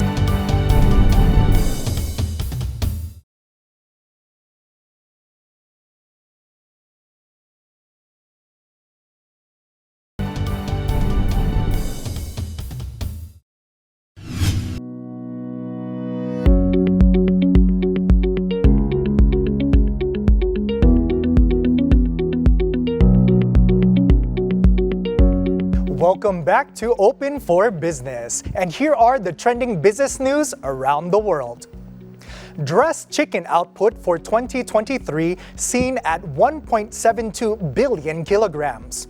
The United Broilers Association expects to produce around 1.72 billion kilograms of dressed chicken this year, slightly higher than 2022 according to a published report of an interview with its president. The figure is a conservative estimate given the challenges that the industry will face. He cited the rising cost of feeds, the threat of avian flu, and logistics as factors that the dressed chicken sector will have to deal with this year. PEZA approves 19 projects. The Philippine Economic Zone Authority has given the green light to 19 new expansion projects of ecozone locators and developer operators expected to bring in 6.393 billion pesos in investments, according to PEZA Officer in Charge Terezo Panga. The approved projects are 83.69% higher versus the 3.48 billion pesos investments approved in 2022. Meanwhile, PEZA is also targeting a 10% increase in investments, higher than the 140.7 billion pesos recorded last year. IFC calls for more private investments in Asia Pacific. With COVID-19 easing up, the International Finance Corp, or IFC, is urging for more private investments in the Asia-Pacific region, mainly to create jobs and boost output as it faces the expected global slowdown.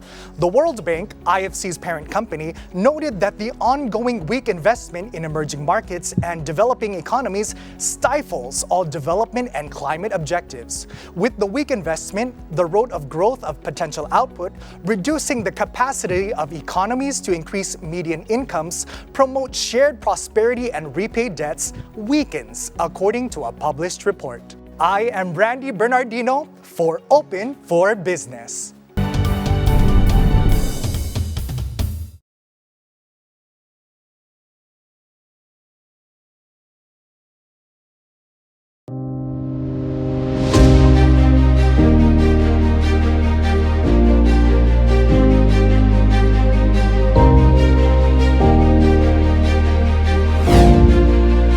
Open for Business is at the helm, the road to recovery for MSMEs.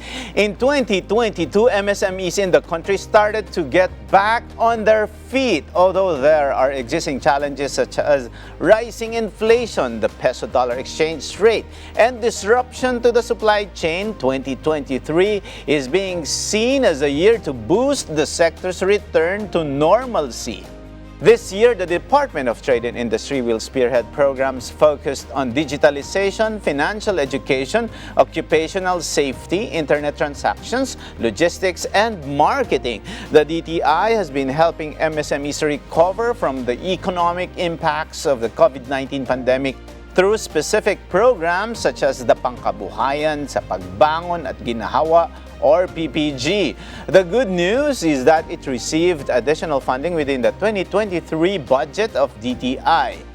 Ang ilan sa mga halimbawa na nakinabang sa programang ito kamakailan ay ang mga lalawigan ng Negros Oriental, Quezon at Pampanga. Sa unang buwan ng 2023, pinagkalooban ng DTI at Philippine Army ng livelihood packages ang 27 mga dating rebelde na nasa barangay San Rafael Lopez, Quezon. Sa Pampanga naman, 48 livelihood kits ang ibinigay sa mga MSMEs na nasa larangan ng paggawa ng furniture at mga gitara.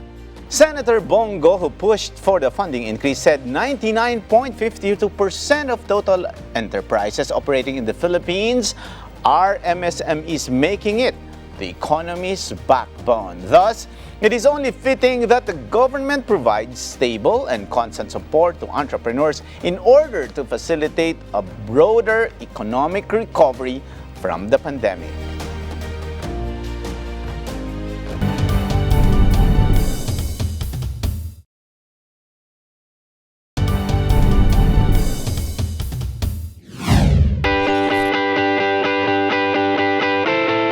If you're looking to be inspired by other people's exemplary work, business grit, and resilience, here are the people to watch 2023 presented by Rising Tigers Magazine.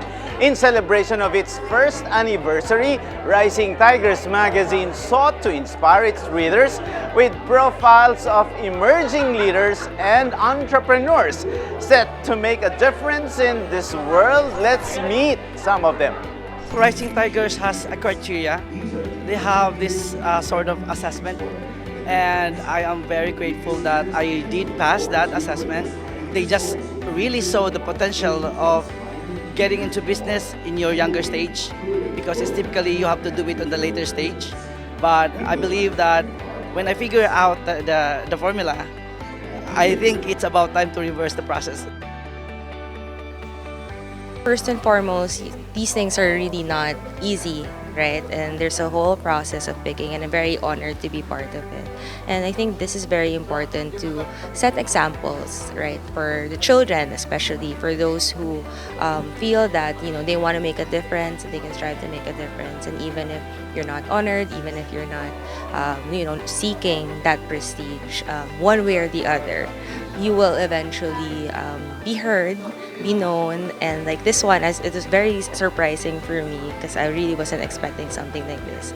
And it's something that's fulfilling. It's something that fills your heart, because you just feel that every day, everything that you do, you're not doing it for success, you're not doing it for the prestige, but then you see other people looking at what you're doing and giving a reward for that, for the simple purpose of just giving back. So, this is something that's not only very much helpful for us leaders, but also for the next generation to see that you can be the next generation leaders. The good thing is that you are in the business of recognizing the ones that are already established and the ones who are yet to rise. And that's the reason why you were here looking and waiting for them. Is this also a part of your vision to make it and recognize the upcoming entrepreneurs or personalities? Actually, Rising Tigers Magazine, we differentiate it into two. There's two categories. The first one, yung Rising Tiger, that's the emerging leaders. ito yung upcoming but doing already a lot of things. And then we have these icons, or we're calling them the captains of the industries. Ito yung like Jollibee, di ba? Kevin Tan, something like them. So we cannot just recognize or acknowledge just one category. There must be a mentor and there must be a mentee.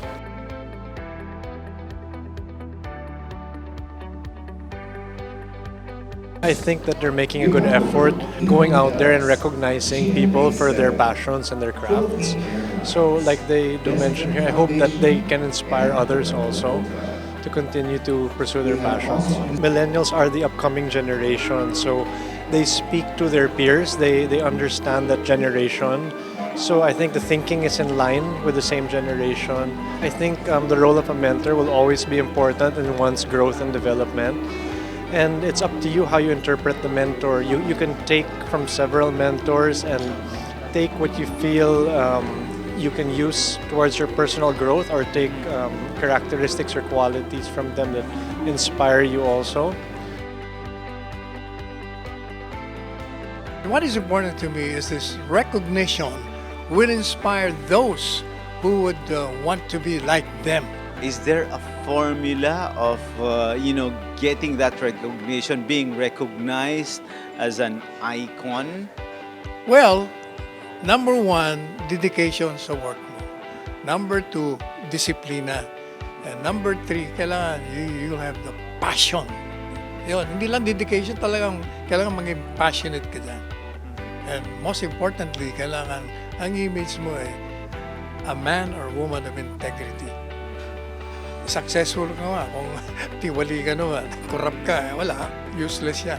Kapag pandemic or kapag mababa ang ekonomiya, ang unang-una nilang binabawasan or inaapektuhan yung sponsorship or yung advertising. I'm sure both of us from media, and we have different ideas about it. Why should they advertise or sponsor the more during hard times? Yes, because we wanted to encourage people again to spend. So your products have to be advertised for people to know them, right? Out of sight, out of mind. So we all have to be in the mainstream media, advertisements, online, special, digitally. So if you don't advertise, sabi nga ng mga iba dyan, pag walang advertisement, there's no sign of business, right? The old saying, there's no advertisement or no sign, there's no business. So dapat, we should always be, at the top of mind of people. So what's the better way to do it? Advertise, right? Okay. We want that, right? Yeah. We have to do it.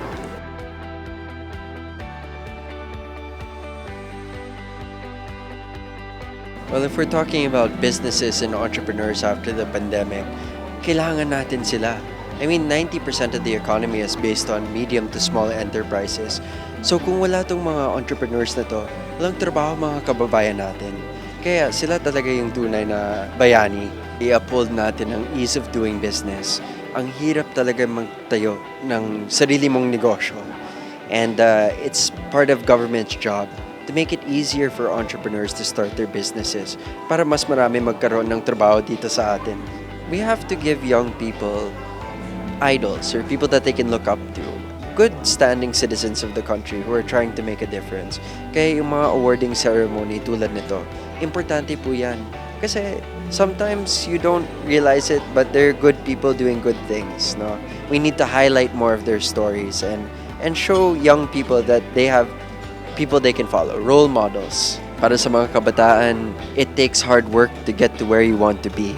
Hindi madali. I know that our generation, we tend to want things quickly, pero be patient. In time, makakarating po kayo.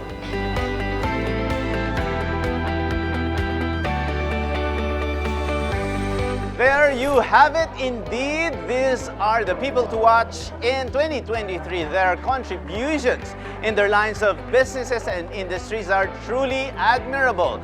They are focused on achieving their goals to become successful and are relentless in finding more ways to grow their enterprises. Congratulations to Rising Tigers, People to Watch 2023.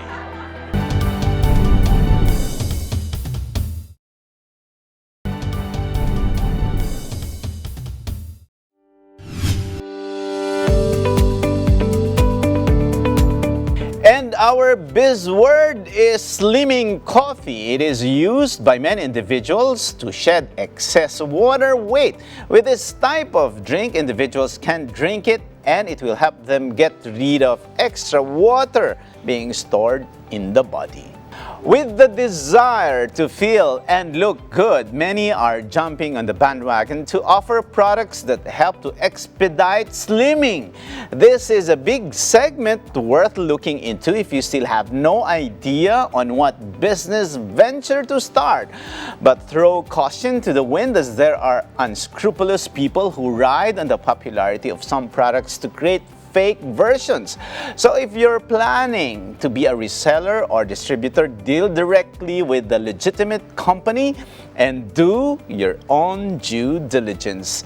As for customers, be more discerning with slimming products and be sure to consult your doctor before taking them, especially if you have maintenance medicines for your lifestyle diseases.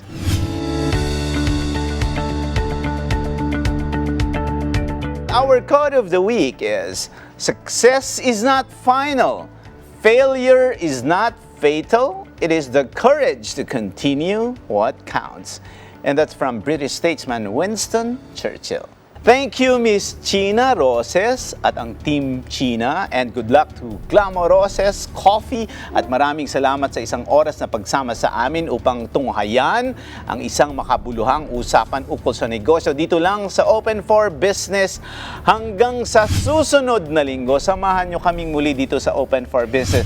Catch us too on Facebook and YouTube. Like and subscribe on our social media page at Net25 TV.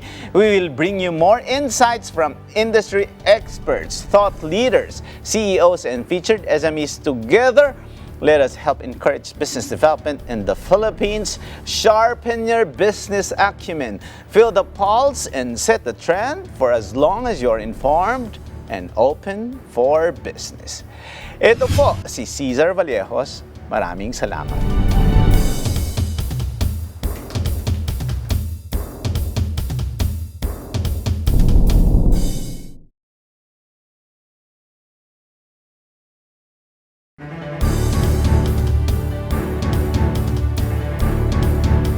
Ang Best Public Affairs Program.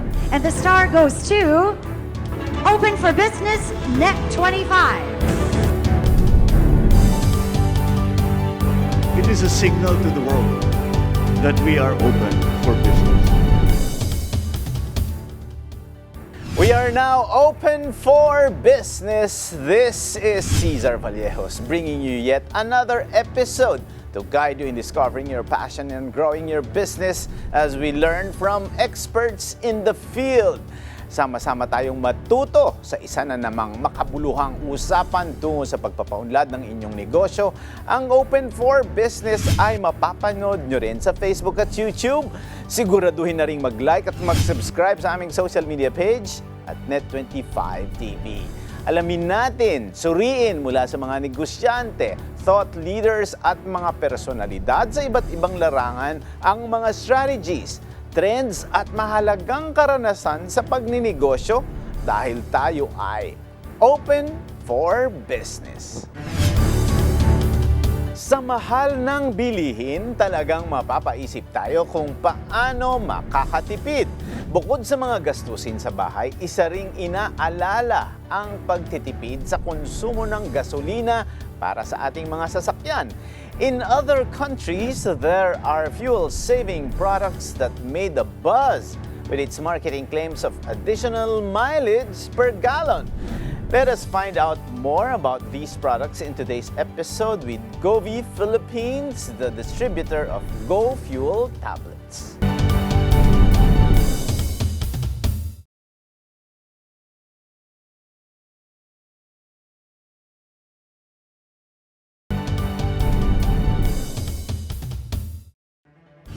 With gas prices reaching multiple highs since 2019, consumers are want to find ways on how they can save and maximize the use of their vehicles. It is also natural that enterprising companies offer products that claim to improve fuel economy and even boost the vehicle's performance. We are speaking with Bert Green, the founder and president, together with Managing Director Elmer Despi of Govvi, to talk about fuel additives in the form of tablets and how we keep tabs on whether this type of innovation does help us save up.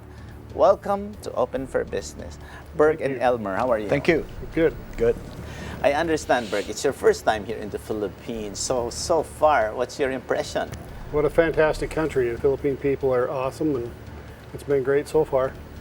And I understand you come from Utah in the United States, yes. So how's the weather, and so far, what are our similarities? Well, I just talked to my wife and it was snowing, so the weather is much different.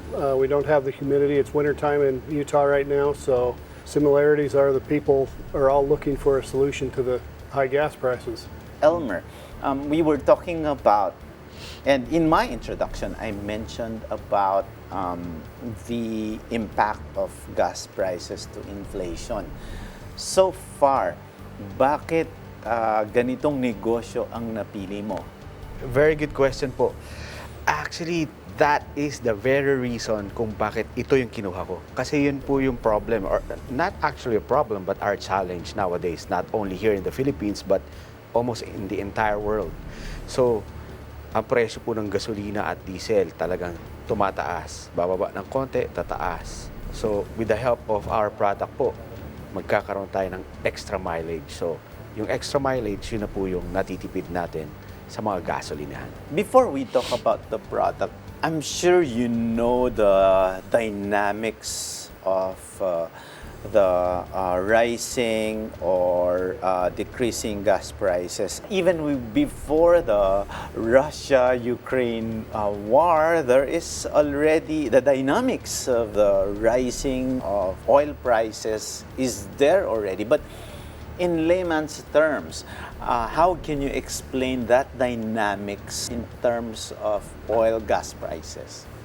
Well, you know, what we've seen, again, with the political climate that's in the world, you know, the fuel prices that have gone up, I think a lot of times is, there are political reasons for it, but, you know, this is the first time in my lifetime that we literally have a global crisis. It doesn't matter whether we're in the Philippines or in Europe or in Latin America or the United States, Canada, everyone is feeling the pinch of high fuel prices. Not just gasoline, but diesel. It affects everything that we touch. From your country, or from the country that you've been in, that's even higher. So how can you also relate the rising of inflation rate and what's happening around the world? Well, to me, it's pretty simple. You know, when you really look at it, when farmers are putting $6 diesel in their tractors, truckers are putting $6 diesel in their trucks, shippers are putting expensive diesel and fuel in their boat or their ships, it literally affects everything we touch. I was in Sweden in November, and I was just watching the TV as I was in my hotel room, and it was a record-setting month, over 11% inflation. And that doesn't, I mean, it literally affects everything from the food we eat to the clothes we wear to the goods that we buy. In Utah, in my home state of the United States, you know, a dozen eggs is almost 7 times more expensive today than it was a year ago. And so it's a big issue. Okay, yeah, I agree with you that it really impacts on the different peoples around the world, almost all countries. Now, Elmer, according to your company website, Go Fuel tablets help in saving fuel, meaning you get more for your gas money as well as boost the performance of cars. Would you tell us more about how does this happen? Hindi na po tayo masyadong magdadag deep into the technicalities, no? Bibigay ko po sa inyo yung common na experiences ng mga taong gumamit dito po sa Pilipinas at sa ibang bansa. Basically po, paggamit nyo ng aming Govvi Fuel tablets on the first use, ang mararamdaman nyo po is yung kanyang hatak ng makina. So, yun po ang unang-una. And then, eventually, pag ginagamit nyo po siya ng regular, mapapansin at kapansin-pansin po yung extra mileage na binibigay niya. Let's say for example, ganito po. This is just for to explain. Hindi po siya yung actual, but halimbawa po, ang kinakarga ng isang tao sa kanyang sasakyan, whether yan po ay gasolina or diesel, o pwede po siya. Halimbawa, 2,000 po ang kanyang kinakarga, at yung 2,000 po niya ang tinatakbo, let's say for example, ay 10 kilometers. Sa regular use po ng ating Govvi fuel tablets, yung 2,000 na 10 kilometers, pwede po siya maging 12 kilometers, 13 kilometers, 14, 16. So, ang produkto po natin, nagbibigay siya ng from 5, 20, 25, even yung iba po, 30% extra mileage. At hindi pa po yan ang pinakamaganda dyan. Ang pinakamaganda po, since siya po ay isang 5th generation na fuel catalyst, nababurn niya almost 100% yung fuel. So pag nababurn po ng almost 100% yung fuel, nagiging fuel efficient yung sasakyan mo. Na-optimize niya. Exactly po. At nakakatulong po tayo sa preservation ng ating environment. The technology behind our product actually won the Nobel Prize for chemistry in 1973. So it's a product that's been around for over 50 years. We put it in a tablet form that you literally drop in your fuel tank, and it breaks the fuel down to a smaller molecule so it burns more efficiently. And I think, Elmer, it's not a new technology. Now we've added a couple things to make it better, but in most cases what's happened is when fuel prices are low, nobody's really concerned about it. So with this technology, it's been mostly used for the last 50 years in commercial aspects. If you owned a trucking company or a mining company or something like that, you would buy, and it's been in commercial aspect and used in a liquid form. So you'd buy a 55-gallon drum of it, you'd put it in your bulk tanks, and again with the environmental savings, it cleans the engine as it burns. So what we're on the commercial aspect, even on a consumer aspect, it helps engines last longer. If you're a mining company and you have a big diesel engine that's worth $500,000, to get that engine to last 2 or 3 more years is a big deal. And so it's not a new technology. People can research it. It's been out there. It's been around. We've made some enhancements we've actually put it in a fuel tablet where it looks like a big giant ibuprofen pill, which please don't eat it. But it's literally a pill for your car that you can put in your car. And one of the things, it's not only for fuel efficiency, but environmental. I mean, our studies have shown it's cutting pollution by up to 50%. So think about this for a second. In Manila, if every car today put this tablet in their car, it would have half the pollution, half the emissions in the air tomorrow. And so I think, we can literally have a big impact on the world, both in fuel savings, but also in environmental impact with the product. That's interesting, Burke. Pero, Elmer, doon sa mga nakikinig din sa atin, para hindi sila mag-alala, ano ang mangyayari kapag inilagay mo yung tablet doon sa fuel tank? Una, siyempre matutunaw yon. Ano ang epekto nito? Ano ang meron doon sa tableta na ano yung reaction niya doon sa fuel na nandun?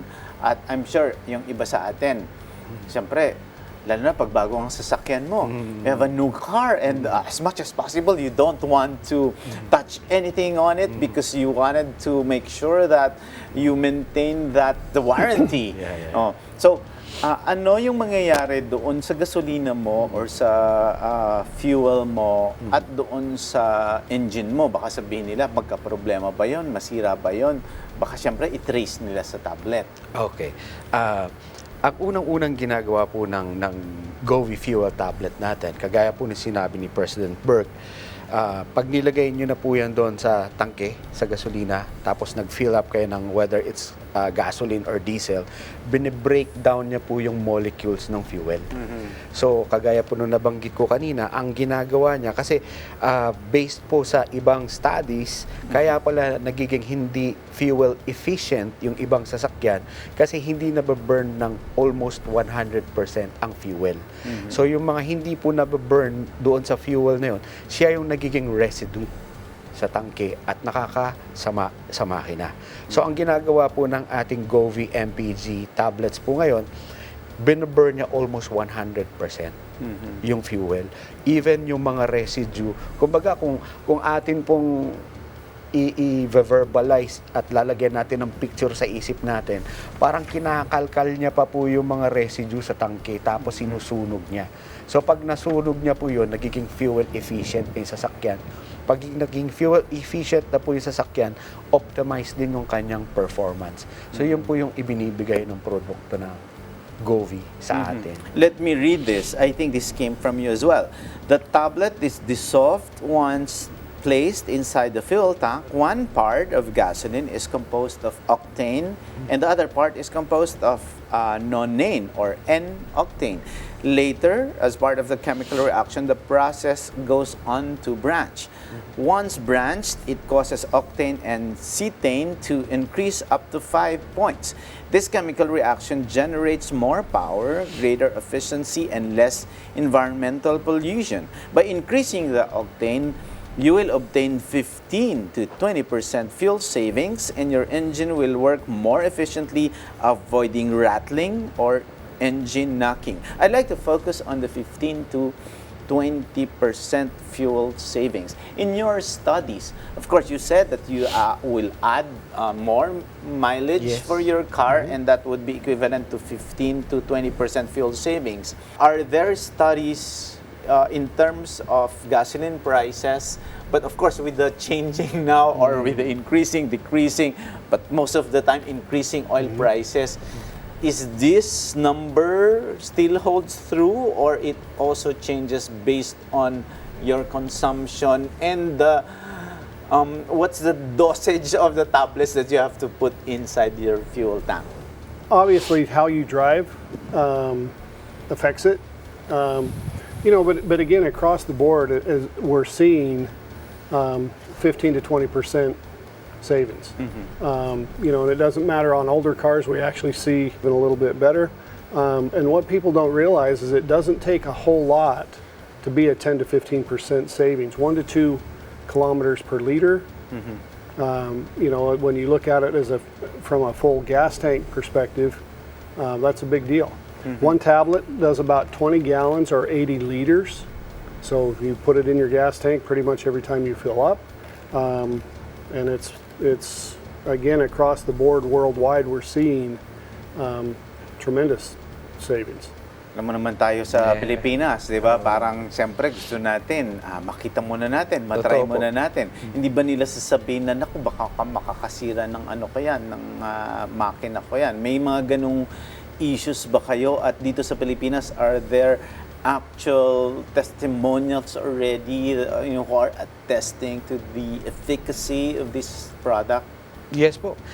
In fact, we are slowly building testimonies at pinopost po namin yan sa aming official na Facebook page.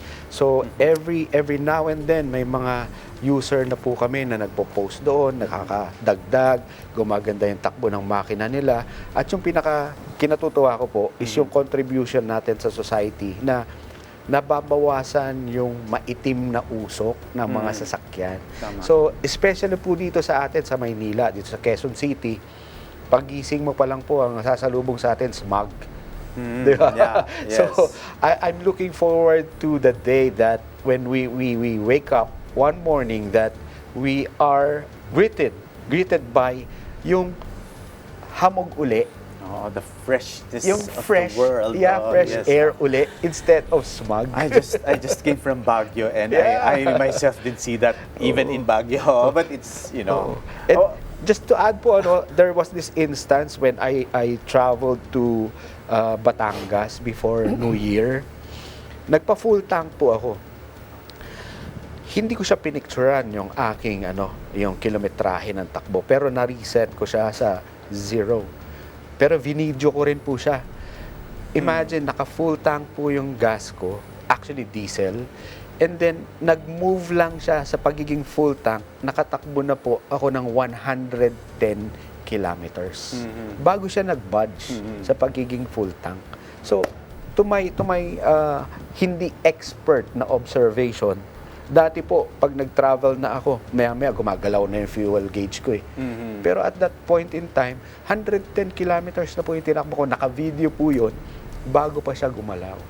So, for me, that's a very good savings at that point. Yes, yes, yeah. Wow, that's very interesting. Let me go back to Perk. You said this is not a new technology, and of course, you have studies. Even the chemists who were awarded with the Nobel Prize, had those studies, and.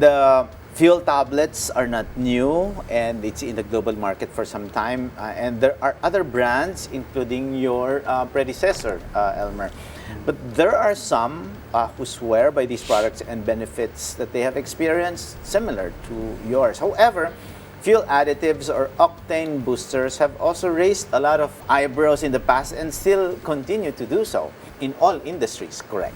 Petrol heads say this really doesn't save because in fact it's an additional cost to buy at least $25 or 1,300 pesos on top of gas or diesel at the pump every month, not to mention the possible repair cost in the future with the effect of the tablets on the engine over time. Most argue that additives are nothing but snake oil. How would you debunk that? Because of course, with Open for Business, we also give them a lot of information so that they will have something to really, it's a decision point, for them to clear their heads and make sure that when they buy this, and I'm sure with Open for Business, a lot of people will hopefully test it now. So how do you debunk those comments? Well, again, it's one of those things where it won the Nobel Prize. The technology behind our product won the Nobel Prize in 1973. So it's been around for 50 years. It's not a new revolutionary thing that we've got to prove that our product works. I mean, what better source do you have than winning a Nobel Prize for chemistry? On top of that, it's just the testimonials that we're seeing. I mean, I can tell you, the manufacturer, as far as harming your engine and things like that. In 20 years, they've never had a claim against them in harming the engine.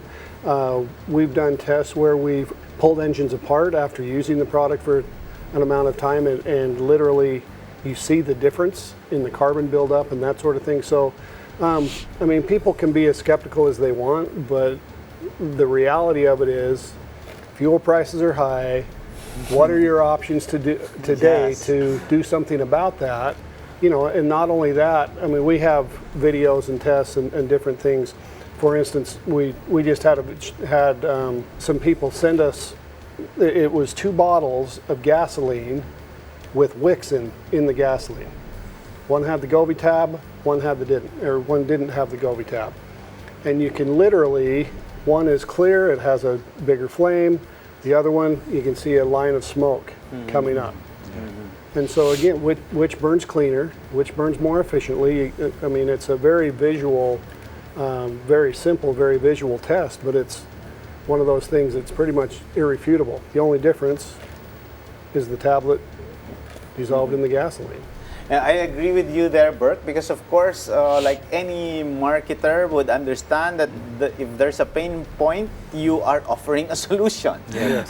Okay, aside from its solid form, what would you say is the distinct advantage of Go Fuel tabs compared with its competitors in the market, which I will not name, and I'm sure you all know them. What is that differentiator? In terms of product is number 1, we are the 5th generation.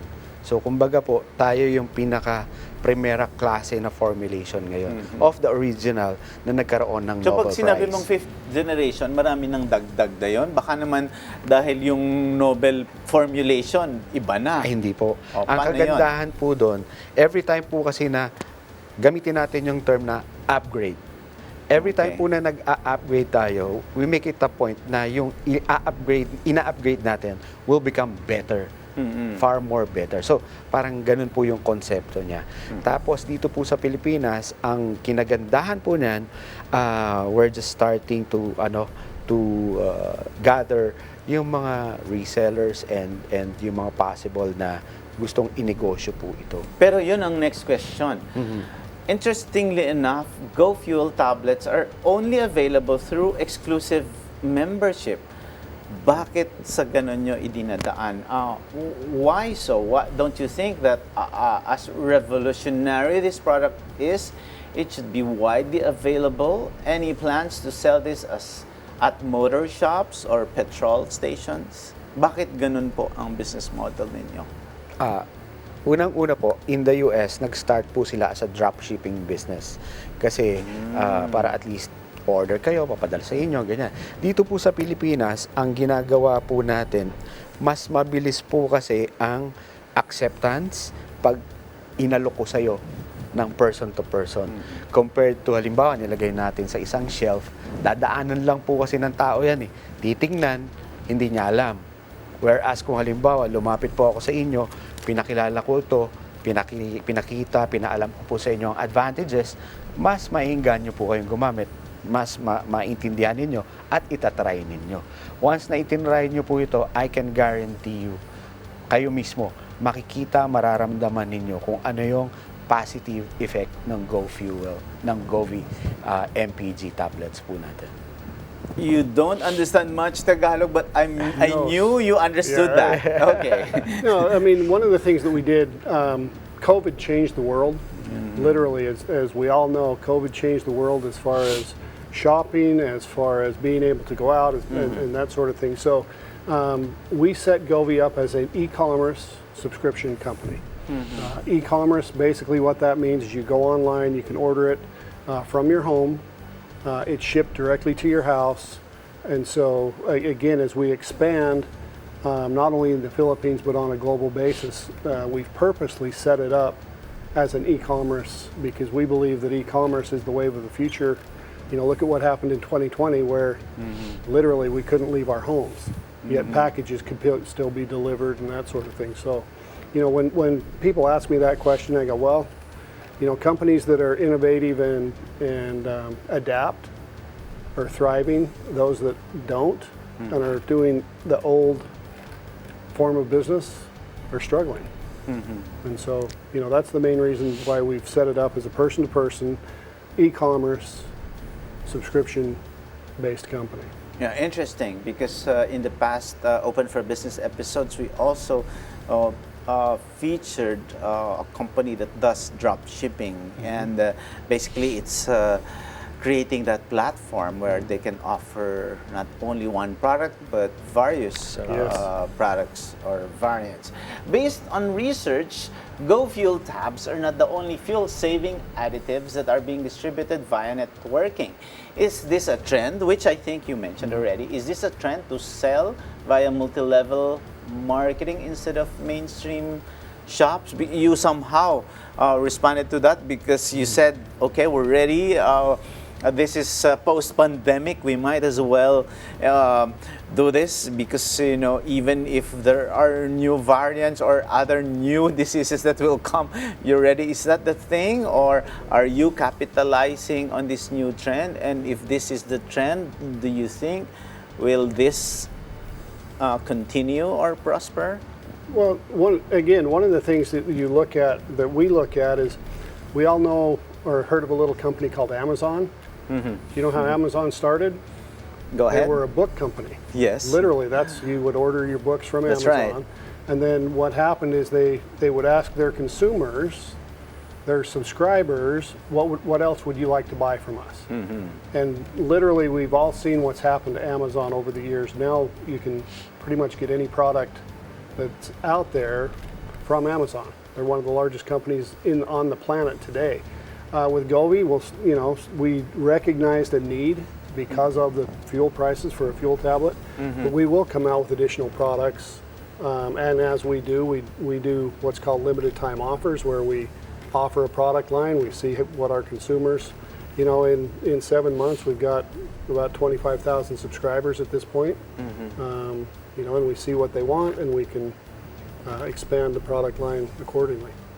Elmer, if you may want to add on that, kasi dito sa Pilipinas, alam natin, usong-uso ang direct marketing dito, multi-level. Yes. So parang nagiging karaniwan na dito yung open-minded ka ba? O, ayun, di ba? Pag open-minded ka ba, parang multi-level na yon. Kumbaga napakaganda ng produkto mo. So, gaano ka open-minded ang mga Pilipino para sa produktong ito? Sa totoo lang po, nung na-initiate ko yung market nito last December 15, nagulat po ako Kasi, unang-una, may niche market. Wala pang ganong solusyon. Unlike pag-usapan po natin yung network marketing industry. Pag sinabi po kasing open-minded ka ba at networking ito, ang unang-unang bubungad po sa inyo, food supplement, siyempre, sabon, pampakinis, pampaputi. whitening. Ang lahat po ng kumpanya, pag sinabi niyo pong networking, yan ang daladalang produkto. So, ang pag ikaw po ay isang negosyante at gusto mong simulan ang negosyo na to, ang market mo, pag doon ka pumasok, ang competitors mo, 100, 200, 300. Whereas nung inintroduce ko po ito sa market, ang competitor ko po halos wala. So kung ako po ang magninegosyo, ang laki ng market ko. Yun po ang nakakatch ng attention ko dito. Plus, yung advantage po talaga nung ginamit ko na siya. Ako po mismo naging product user, nakita ko, nagamit ko, na-experience ko. So kung ano po yung sinishare ko, kung paano ko sinishare yung business, is based on my experience. Hindi po siya hearsay. Napatunayan ko po talaga. Okay, which is related. This question is related to your response. Apart from product claims, the compensation scheme of being a member also helps one earn income. To those who say it's just another networking ploy, how would you assure them of the sustainability of the business? Again, my background, I've been in the network marketing multi-level industry for over 32 years. I've built organizations in the hundreds of thousands, but I really believe that we have a sustainable model where, again, one of the questions that you asked earlier was, what are we going to do with inflation that keeps going up? What are our options to create an additional stream of income? With the Govvi model, I believe we've done away with a lot of the negatives that you hear in the multi-level industry. You don't have to maintain big packages or high volume requirements. That's right. Or anything like that. We can literally show people with, they buy a pack of fuel tabs, share it with a couple people, they've got their money back. And then again, they can create a business that they can do from home without high volume requirements, without high overhead, that they can create an extra stream of income in their life, and depending upon what they do, I mean, it's unlimited income when they really get going. So what's your projection, Elmer? How big is the market? You said you recently launched last year, and you have, I think you mentioned this number of subscribers already. How many members does Govvi have now from when you launched in the Philippines? And what's your target? How big is it? And what is your projection in terms of the Philippine market? Okay. Last December 15 po, we just had our ribbon cutting. So basically, wala pa po kaming formal launching of the company and the products. So and we're happy that you chose Open for Business to be one of your platforms. Very happy to and very honored. Promote this product. Go ahead. And barely ang campaign po namin to promote the product, and the business itself is just less than 2 months pa lang. And in that time frame po, ang followers o ang users na po natin dito sa Pilipinas alone is almost 1,000 na tao na po registered. Hindi pa po dyan kasama yung hindi pa namin kilala. And then at the same time po, nag-expand na rin po yung business throughout Southeast Asia coming from the Philippines. So how big is the market of this product and the business itself? My projection is it's gonna be a multi-billion-dollar company and business that can help po ang karamihan ng mga Filipino. Kasi sa atin po nagsimula ang pag-open ng Southeast Asia. Wow. So yun po yung You mean Philippines? Philippines po. Philippines is the pioneer in the po. Southeast Asian market. Yes po. Kaya I'm very, very happy and honored na tayo po ang inuna ng US company to initiate almost all of Southeast Asia. So alam naman po natin ng mga Pilipino, sobrang sipag.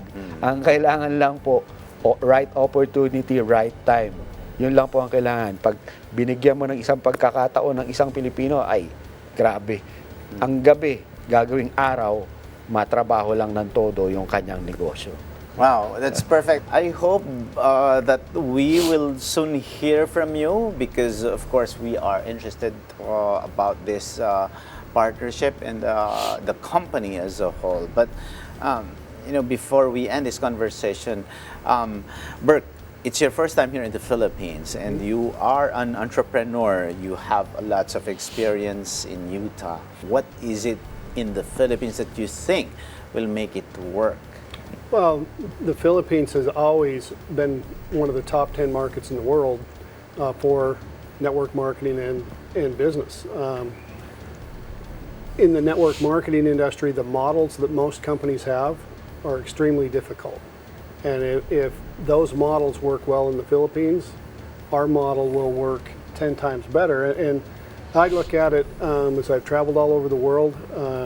There's more individuals from the Philippines all over the world than probably any other country that I'm aware of.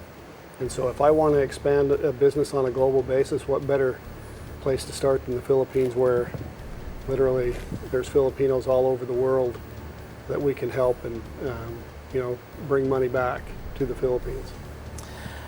For a country manager or managing director, that's music to the ears from the principal. Yes. So what's your response there? Is that something that gives you more pressure? No. Because there's a lot of support coming from the principal. Actually, I'm not pressured in any way because yung acceptance kasi ng produkto dito sa Pilipinas, napakaganda po. Kasi ang nakita po nila, it's aside from doing this Govvi as a part-time business, is yung tulong talaga sa sasakyan nila. Kasi aminin man natin o hindi, halos lahat po ng tao ngayon, whether it's gonna be a motorcycle, kotse, truck, or what have you, yan po yung kasama ng mga tatay or yung mga nanay na tatay na ginagawang araw, yung mga gabi para kumita.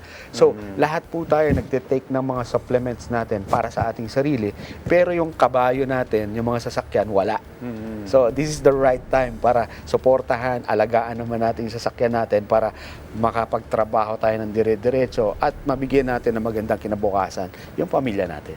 Okay, Elmer, with that, this is your camera. If you can address the viewers, if they're interested to try the product or resell or distribute the product, where can they find you? Nandito na po sa Pilipinas ang Govvi MPG tablets. No? This is made in the USA.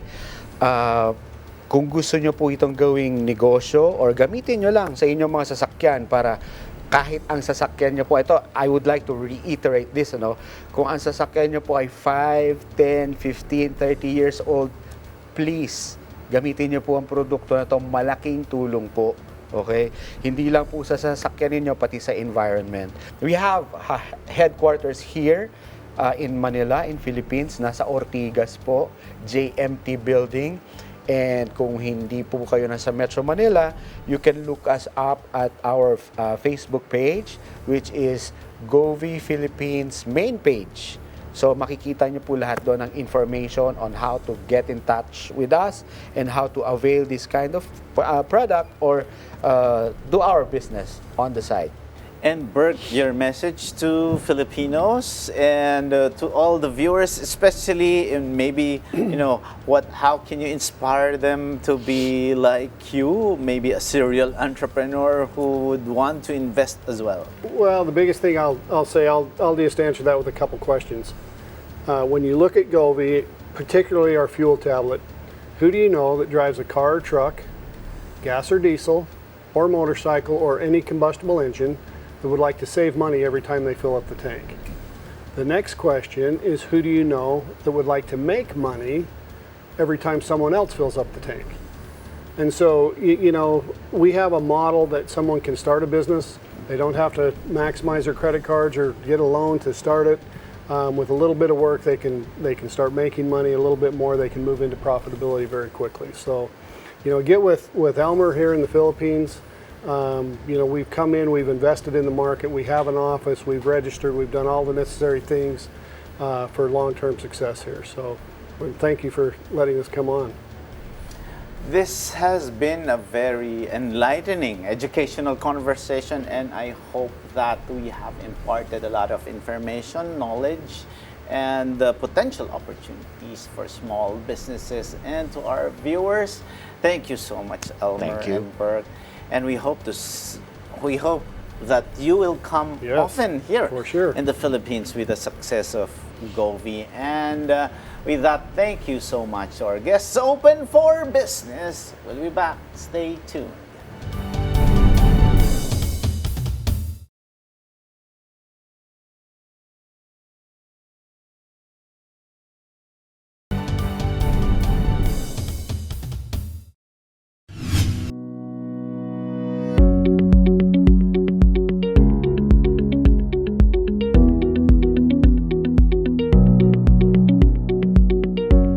Welcome back to Open for Business. These are the trending business news around the world.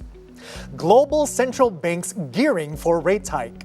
While January was a sluggish start, major central banks in the world are looking into possible rate hikes, with the US, Britain, and the Eurozone leading the hike.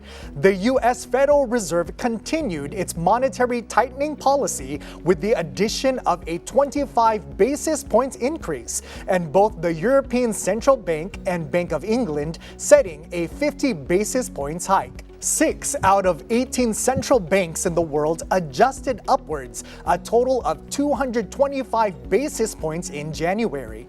Meanwhile, economic think tanks expect year-on-year inflation to ease up in 2023. China's reopening may spur oil demand.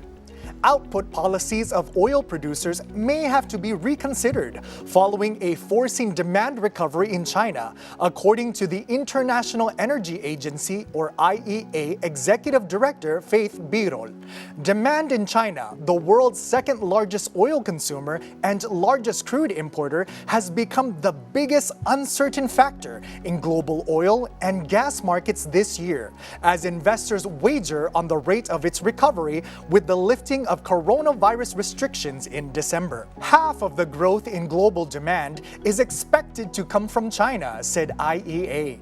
Birol also added that China's jet fuel demand is exploding, putting upward pressure on demand. As such, the OPEC Plus countries may have to look at their policies to meet global demand. Credit losses of Asia-Pacific banks seen to hit $513 billion. Asia-Pacific banks may see credit losses increase by 9% or reach $513 billion total in 2023 due to lower global growth and continued rising inflation, according to SP Global Ratings. Excluding China banks, credit losses may rise by 9.4% to $7.7 billion, while China alone may suffer from a total of $436 billion in losses, with 40% of real estate developers in financial trouble. I am Brandy Bernardino for Open for Business.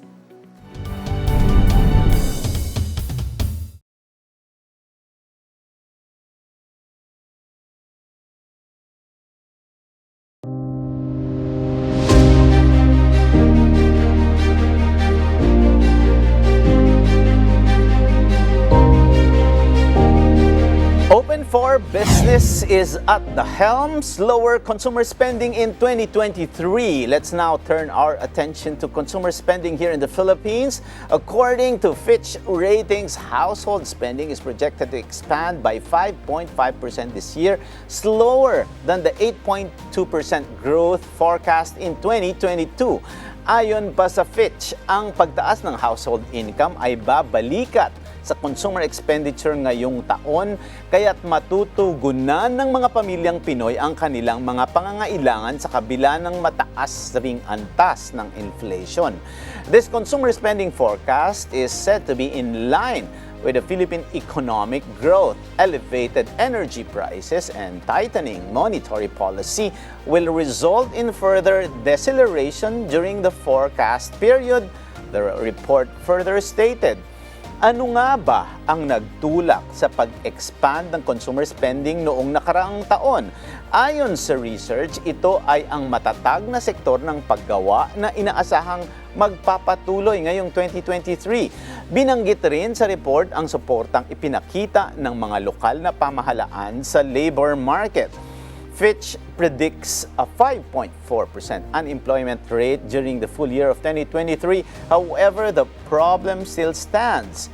Inflation is rising around the world. Thus, even if, for example, there is great demand for overseas Filipino workers, income generated from remittances remains uncertain, making the country unsure if it can fully keep more sectors and industries open for business.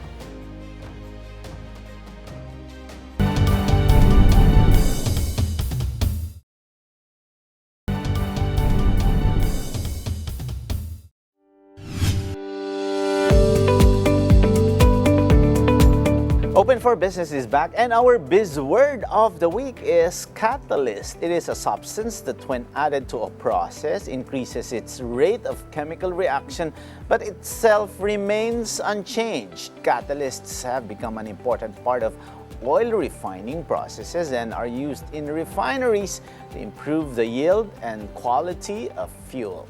Sa bawat bagong produkto na lumalabas sa merkado, marami rin ang mga pangako na benepisyo. It is but natural for entrepreneurs to see the opportunity in gaps and make products offering solutions to a problem. That, in general, is how you open for business. But it comes with a stark reminder that as consumers, we should be responsible to do our own diligence and discernment. And if we truly desire to save on gas or diesel, nothing beats a change in attitude. Be a better driver on the road by maintaining your speed, checking the pressure of your tires, and doing regular maintenance on your vehicle.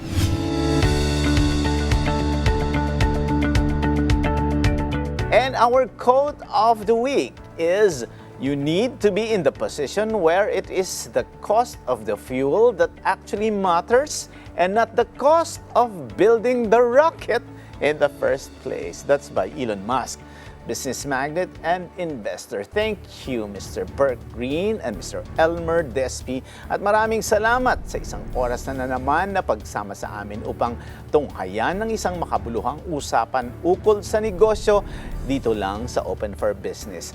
Hanggang sa susunod na linggo, samahan nyo kaming muli dito sa Open for Business. Catch us too on Facebook and YouTube. Like and subscribe on our social media page at Net25 TV. We will bring you more insights from industry experts, thought leaders, CEOs, and featured SMEs. Together, let us help encourage business development in the Philippines. Sharpen your business acumen, feel the pulse, and set the trend for as long as you are informed and open for business. Ito po si Cesar Vallejos. Marami pong salamat.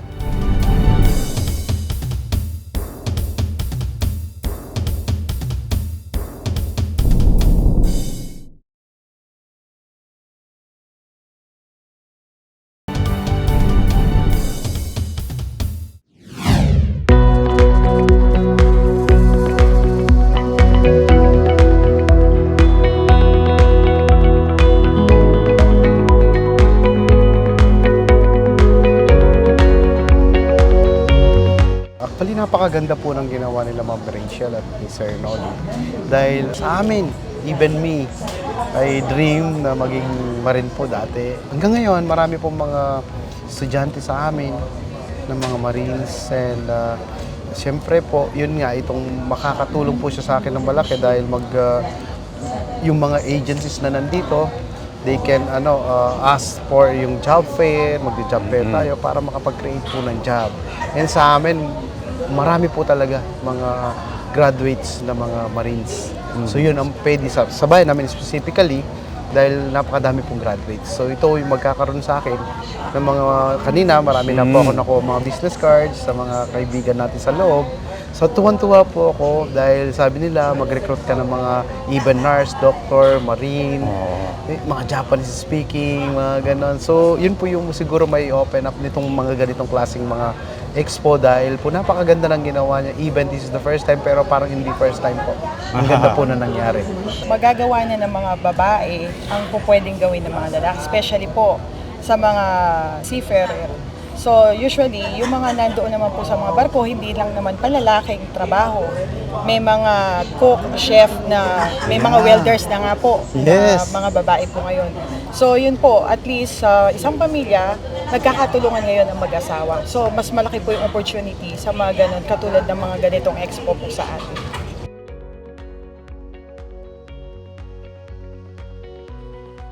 So largest seafarers nation by far Philippines, excellent nation, a lot of potentials.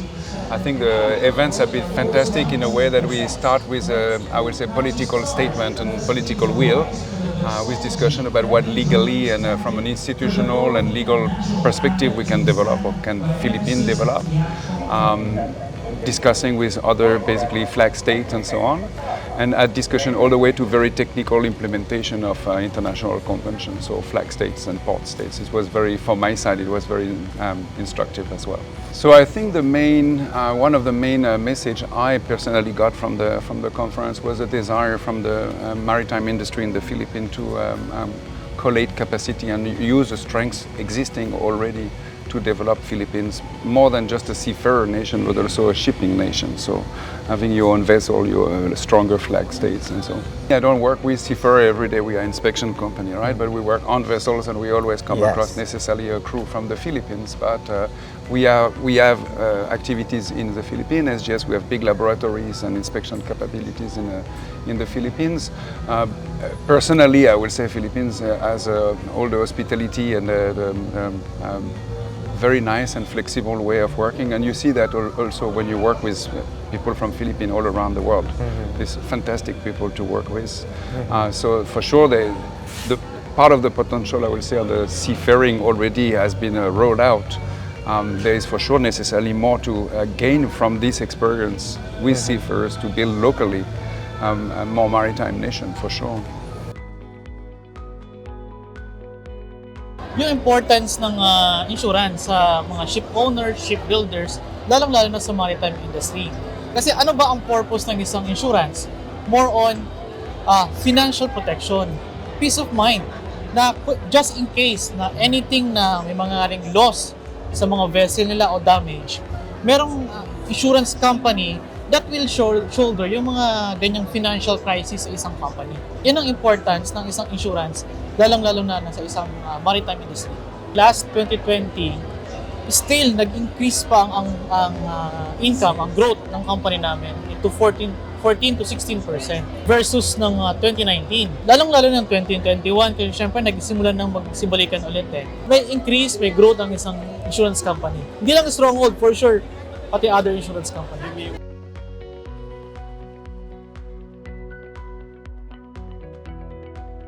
If we expand our flag, like Panama, Liberia, Marshall, gaganda yung takbo ng ating maritime industry.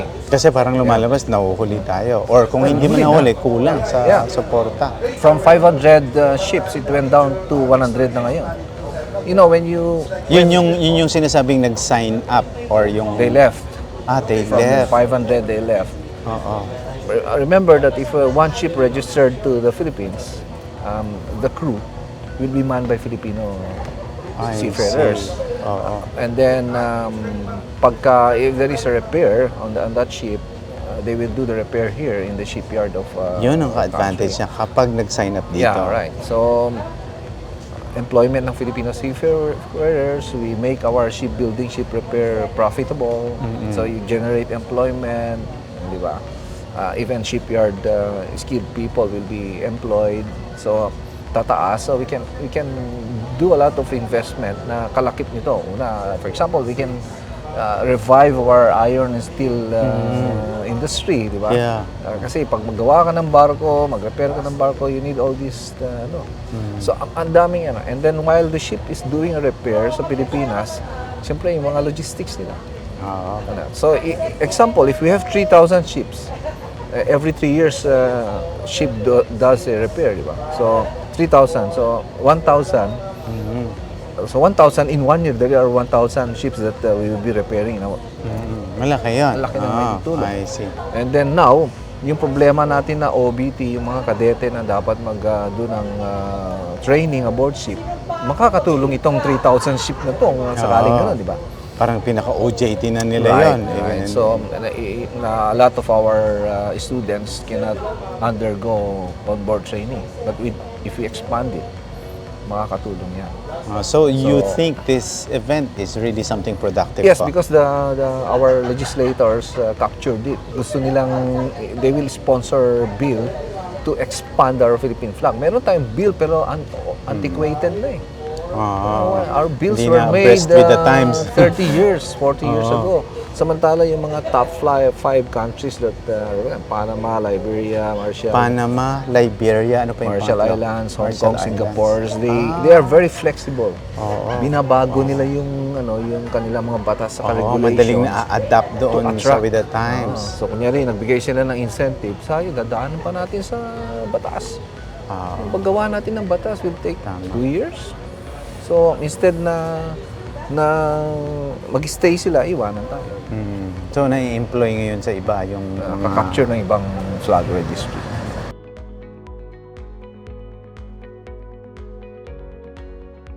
It's not just actually for seafarers, for ordinary Filipinos like all of us. The Philippines is a maritime and archipelagic country. We never realized that. Compared to our ASEAN neighbors, we have the longest coastline. Second, we have the biggest shipbuilding. We're the number 5 shipbuilding in the whole world. We're very happy that at this point we have the PDP or the Philippine Development Plan of 2040. It's the medium development plan of President Marcos. We have the Pagtanaw of the OST 2050. Which highlights now the blue economy that the Philippines has. Kasi meron tayong green and blue economy. It's actually talking of the potentials of this country being a maritime and archipelagic nation with all the resources. Napakalawak po. Of course, one of the strengths of the Philippines is being the premier provider of seafarers in the whole international fleet. The conveners of MMP, the Movement for Maritime Philippines, came together in 2016. Just a little history. At the time of the national elections for presidential elections, we invited all the presidentiables. Only Mayor Duterte, we went to Davao, who accepted the invitation. Really? Never to realize that he became the president. So, God is good. So, in short, just move forward. But do you think, ma'am, is there going to be a continuity from his vision? Do you think the current administration will also adopt those policies or initiatives coming from the initiatives of the previous administration? Well, definitely yes, because like what I mentioned, the PDP or the medium-term development plan of the current administration of President Marcos already carries that. It's the maritime industry to be strengthened. And of course, with the DOST Pagtanaw 2050, there's already the mention of blue economy. So we have to maximize all of this. So we see this as a continuing efforts. So this event here really would want to put together, it's actually another area of flag states and shipbuilders convention. Where is the Philippines? Yan ang napakalaking tanong. Because from more than 100 ships that are registered in the Philippines before, now it's down to 98. From 100? Yeah, I think 150, if I'm not mistaken. What is that figure? ships that are registered in the Philippines. Okay. And now it's down to 98. 98 ships that are registered, meaning there's a decrease in terms of the. What's the impact of that? Meaning we're not building ships. We're not as competitive as the rest of the other nations. We are not that strong enough to have other ships registered under the Philippine flag. Okay, and then together with, kasi very technical yan. And then together with that is the ship registry. So parang ano yan, LTO. So kanino ka mahina nagpaparehistro? So these are international ships. I see. Yes. So mahina yung Philippine so registry. the top, the top and these are actually right now, and for the ship registry are actually three countries that are represented here. And so very interesting.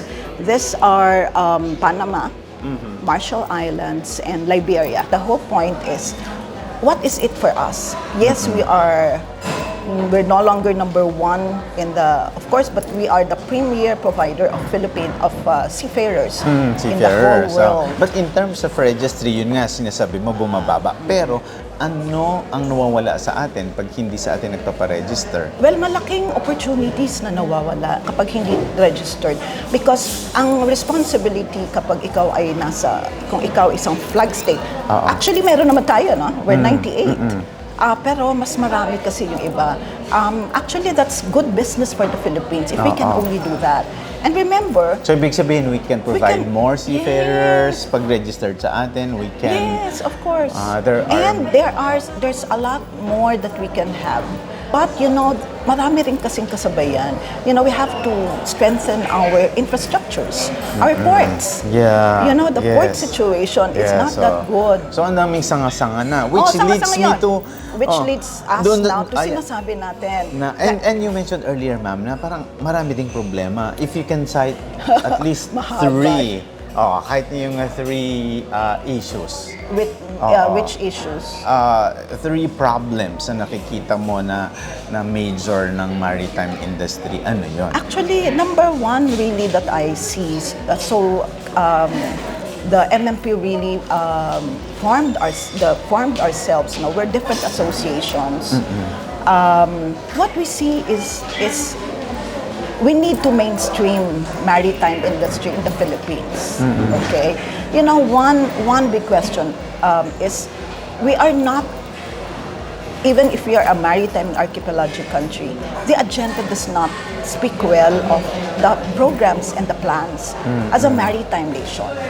Okay? Wala pa po ng appreciation kasi napaka-technical eh. Sino ba nakakaintindi ng flag state, ng ship registry?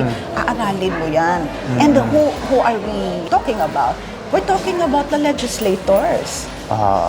They speak about seafarers. It's so easy to talk about seafarers because... But in terms of providing them... In terms of the hardware, which is the ship, sabi nga ni Attorney Brenda kanina, napakaganda. Sabi niya, there are seafarers because there are ships. Correct? It's not the other way around. But in the Philippines, we have so many seafarers, but we have less ships. I mean, under the flag state concept. Okay? And even if you talk about connectivity within. Coastal, from where are you? I'm from Bicol. I'm from Pangasinan. Pangasinan, medyo landmass. Yes. Pero when you go to coastal communities like Bicol, no, it's an island province. Yes. Diba? We are supposed to be connected very well through boats, through ships. Pero nasaan po ang mga barko doon?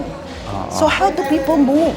So that is where you connect even the economic development down the line.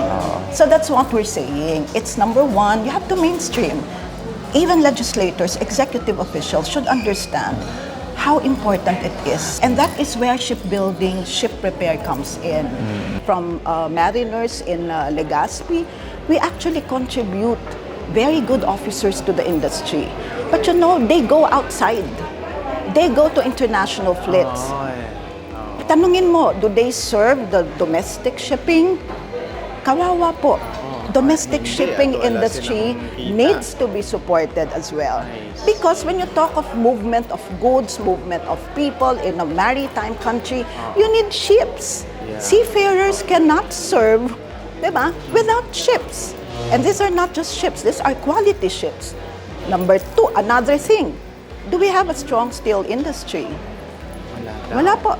We all need both from public and private sectors to mainstream maritime. Awareness should be there about maritime industry because we are a maritime country.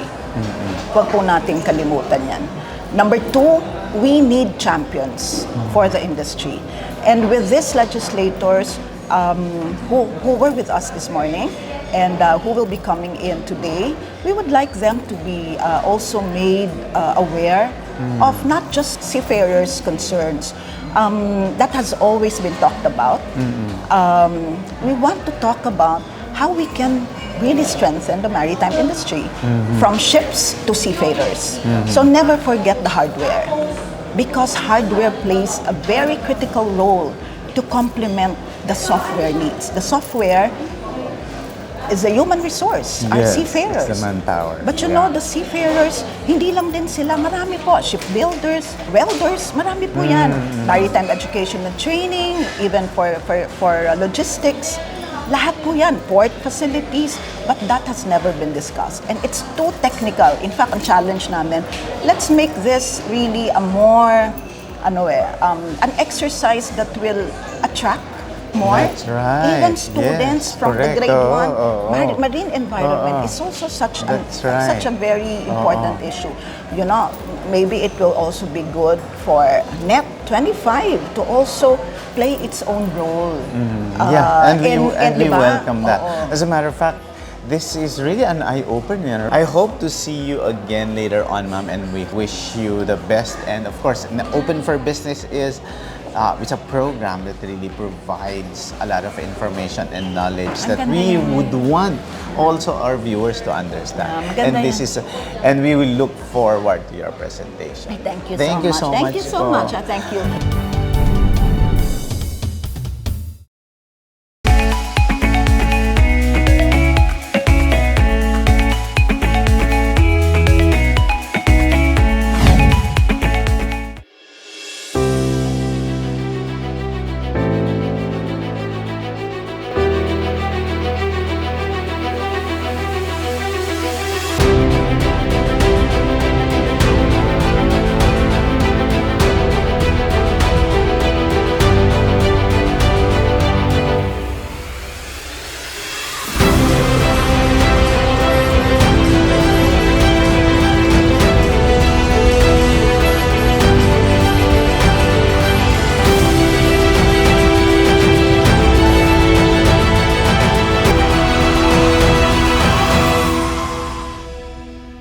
International artists love Filipino fans for their passion and warm hospitality. The Philippine Arena is just a fitting place to meet and perform for them. According to the British consulting firm Buro Happold, the Philippine Arena symbolizes the people's endurance, strength, and indomitable spirit. Despite the calamities or natural disasters that we Filipinos face each year, we still find time to be entertained and witness musical performances to cheer us up in times of adversity. There is now a growing list of international artists who have performed at the Philippine Arena since it was inaugurated in 2014. There's Katy Perry, U2, Guns N' Roses, 17, Harry Styles, and Blackpink. In the last 4 months, the Philippine Arena has also served as the venue for major events like the PBA Commissioner's Cup 2023 Finals Game 7, the FIBA Asian Qualifier 6 window featuring home team Gilas Pilipinas. This proves that even after the COVID lockdowns, it remains as the go-to place for huge concerts, sports, and other important events not only for the Philippines but for our region and Asia. Through the years, improvements have been made to make the concert experience for fans better and easier. We now have the Philippine Arena exit. Organizers set up safe and convenient transportation options for commuters, and there's improved accessibility and communication. As for the artists, it really gets them even more hyped up hearing such a huge Filipino crowd singing their songs back to them. Members of Korean group 17 have expressed their positive feedback after their massive show last December. It's twice the fun, as they say, which is literally a concert that houses twice the size of Metro Manila's popular venues. Recognized by the Guinness World Records as the largest mixed-use indoor theater, the Philippine Arena can accommodate 55,000 fans, serving as a barometer too for an artist's popularity. The structure was also featured in the Discovery Channel documentary Man-Made Marvels Quake Proof. It is described as an enduring, record-breaking building in the face of some of the world's most dangerous and extreme environments. And this coming June 24, another international act will be coming to the Philippine Arena, and that is Bruno Mars performing live for you. I am Jasmine Agustin for Open for Business.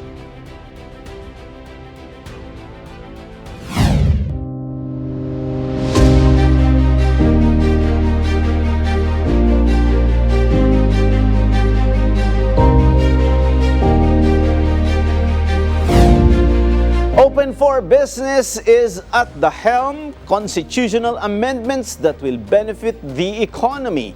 The drive to amend the Constitution during the current administration's term is proving to be more successful than previous ones, probably because of the advantage and benefit that it will bring to the nation's recovering economy. Early in March, 301 lawmakers in the House of Representatives voted to pass on final reading a resolution calling for a constitutional convention to rewrite the economic provisions of the Charter. Ayon sa Fitch Solutions, ang mga pagbabagong nakatuon sa pagpapalago ng mga negosyo ay magriresulta sa positibong epekto sa pangmatagalang growth forecast. Ang average real GDP growth ay kaya umanong pumalo sa 6.6% sa susunod na dekada kung lalong magbubukas ang ekonomiya sa mga dayuhang investor. Tinitingnan ng marami, lalo na ng mga eksperto, ang pagtuon ng mga pagbabago sa restriksyon pagdating sa foreign direct investments. Makakatulong kasi ito para isulong pa ang capital formation na may average na 23% ng domestic output ng bansa. Fitch is also positive that proposed changes will also boost domestic investment. While charter change is not a priority of President Bongbong Marcos, he has been clear and vocal about his plans to make the Philippines a go-to destination for foreign investors.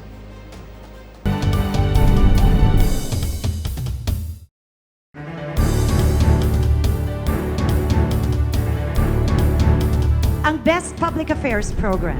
And the star goes to Open for Business Net 25. It is a signal to the world that we are open for business. We are now open for business. This is Cesar Vallejos bringing you yet another episode to guide you in discovering your passion and growing your business as we learn from experts in the field. Sama-sama tayong matuto sa isa na namang makabuluhang usapan tungo sa pagpapaunlad ng inyong negosyo. Ang Open for Business ay mapapanood nyo rin sa Facebook at YouTube. Siguraduhin na ring mag-like at mag-subscribe sa aming social media page at Net25TV. Ating alamin at suriin mula sa mga negosyante, thought leaders at mga personalidad sa iba't ibang larangan ang mga strategies, trends at mahalagang karanasan sa pagninegosyo dahil tayo ay open for business.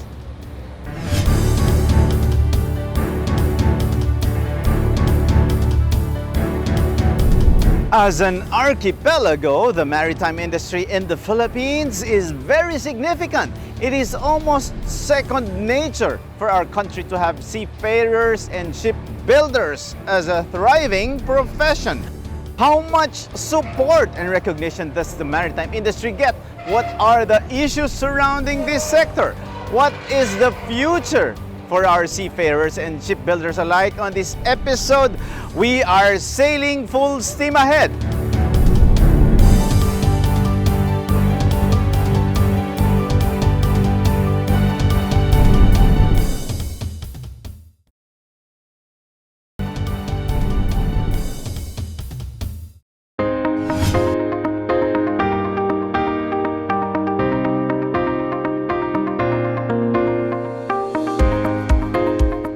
With Open for Business is Ms. Rachel Lopez, the President and CEO of the Worldwide Maritime Operations Company Group of Companies. Ms. Rachel, we've seen that there's a lot of participants, both local and foreign representatives. How do you assess the event so far?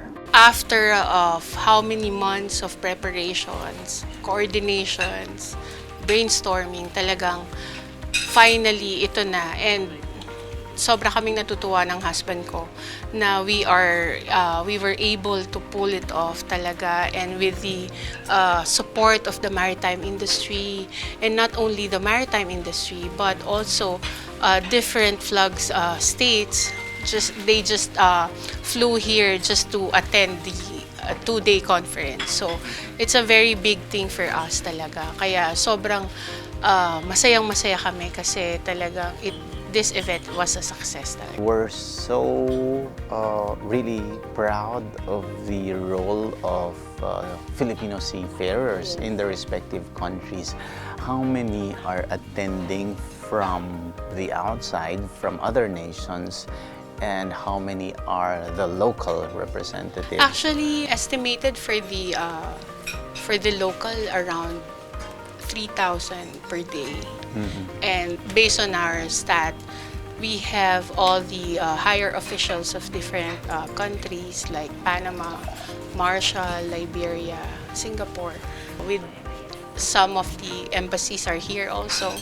So hindi pa kasama yun. So we're very happy kasi nakita nila talaga kung ano yung gusto naming iparating, kung bakit namin ginawa tong convention na to. So I know and I believe that it will open the communication from the maritime sector and to the government and to other stakeholders talaga na there will be a hope at magkakaroon tayo ng much more better maritime industry. What are the major issues of the maritime industry that you think will be addressed by this gathering?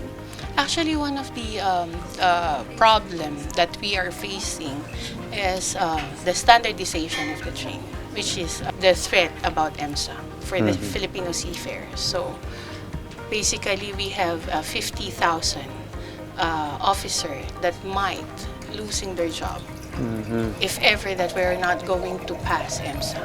So, syempre, ayaw natin mangyari yan. We believe and we are very positive na malalagpasan natin. But, of course, dapat meron din tayong plan B. Na what if, di ba? So, yun ang dapat nating paghandaan. So, once we do not pass that EMSA, you said there's going to be about 50,000 seafarers who will lose their jobs. And you mentioned you mentioned about Plan B.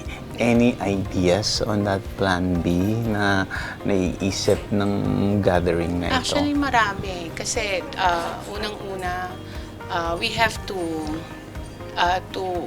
start from the bottom talaga. It's not easy. Marami tayong dapat pag-aralan, basuhin, di ba, na kailangan natin ng panibagong criteria o panibagong pamantayan, especially for the training of our seafarers.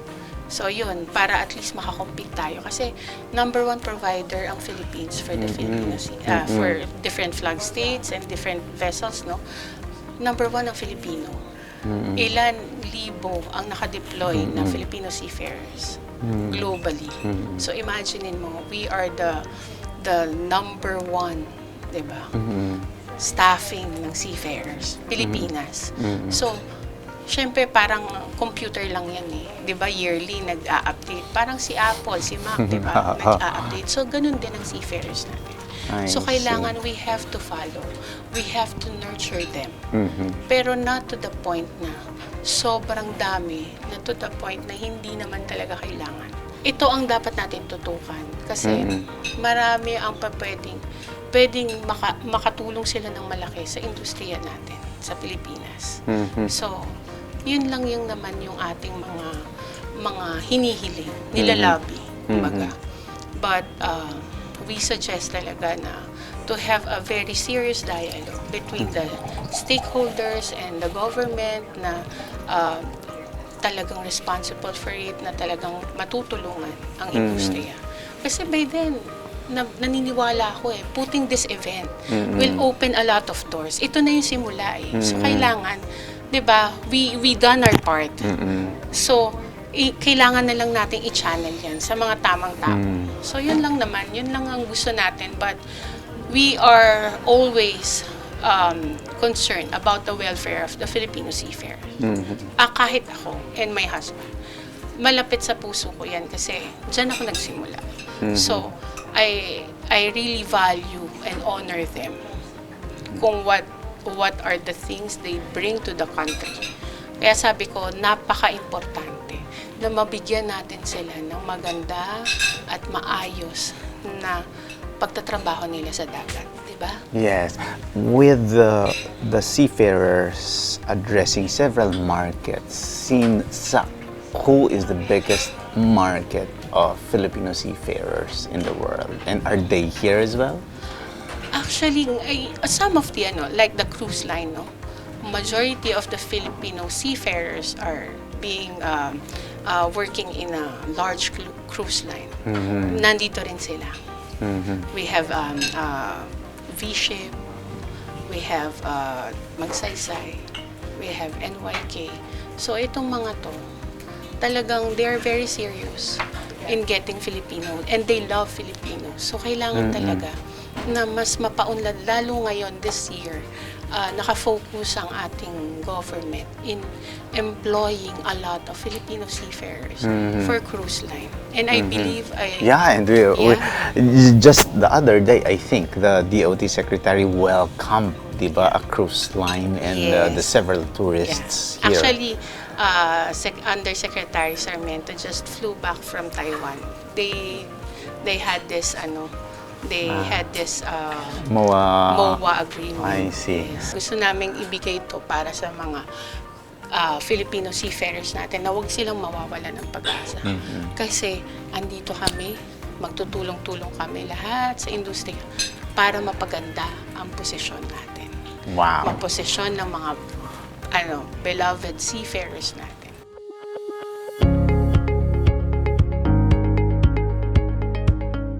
Engineer, you presented a comprehensive global position of the maritime industry here in the Philippines. And can you somehow briefly describe this wonderful positioning of the Philippines in the world? Yeah. Okay, so actually the shipbuilding and ship repair industry of the Philippines has a bright future, actually, although there are challenges that we need to address.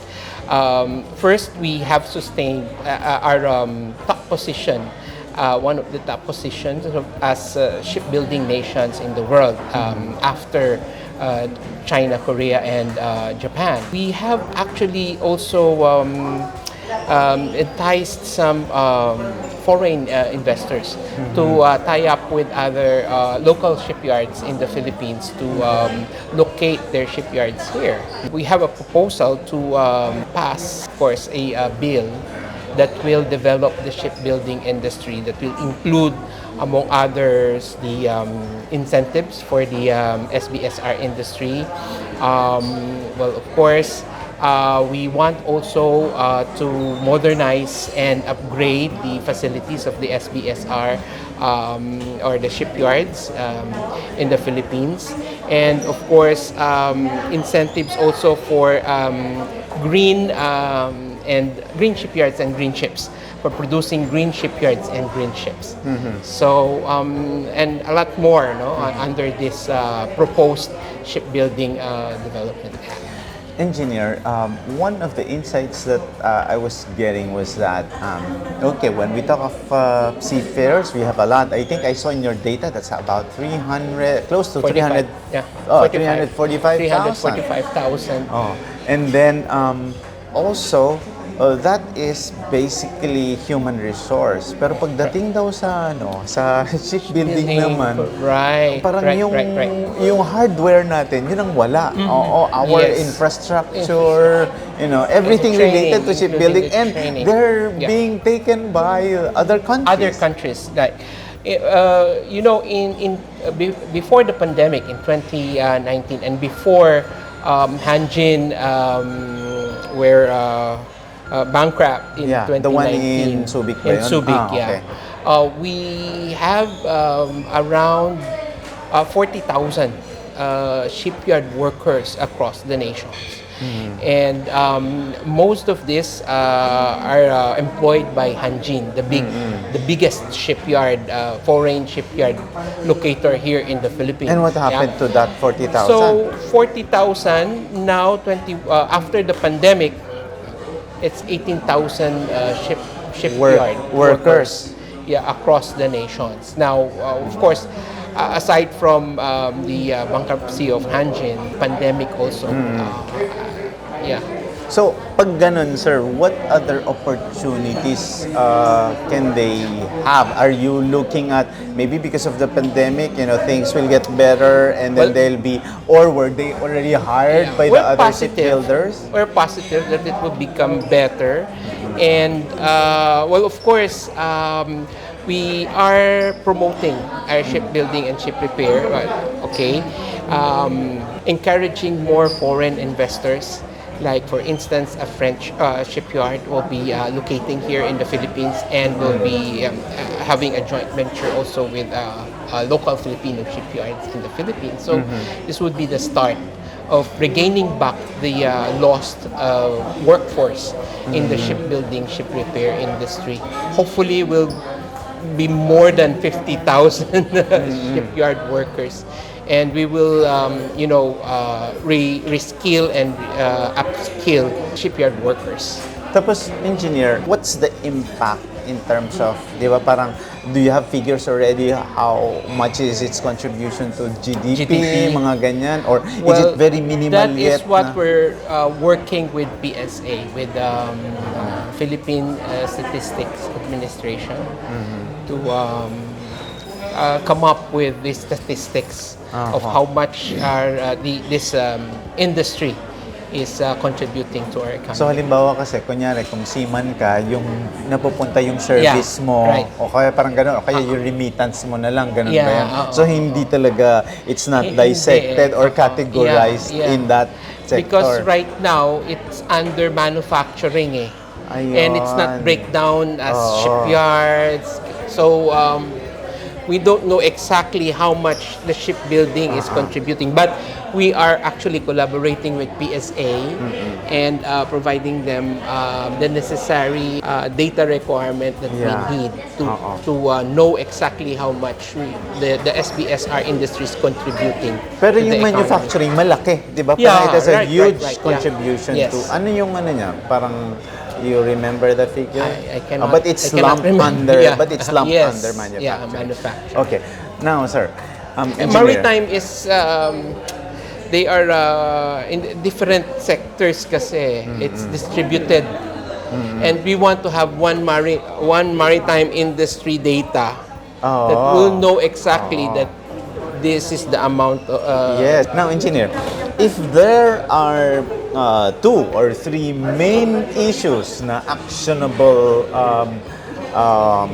items that you want in this event, to generate, what are those? Ano yung 2 issues that you want, or 3, or the most pressing issues that this gathering should address, so that it can be somehow passed, maybe to our legislators kung sakali, para kumbaga there's a lot of, para there has to be action, after this.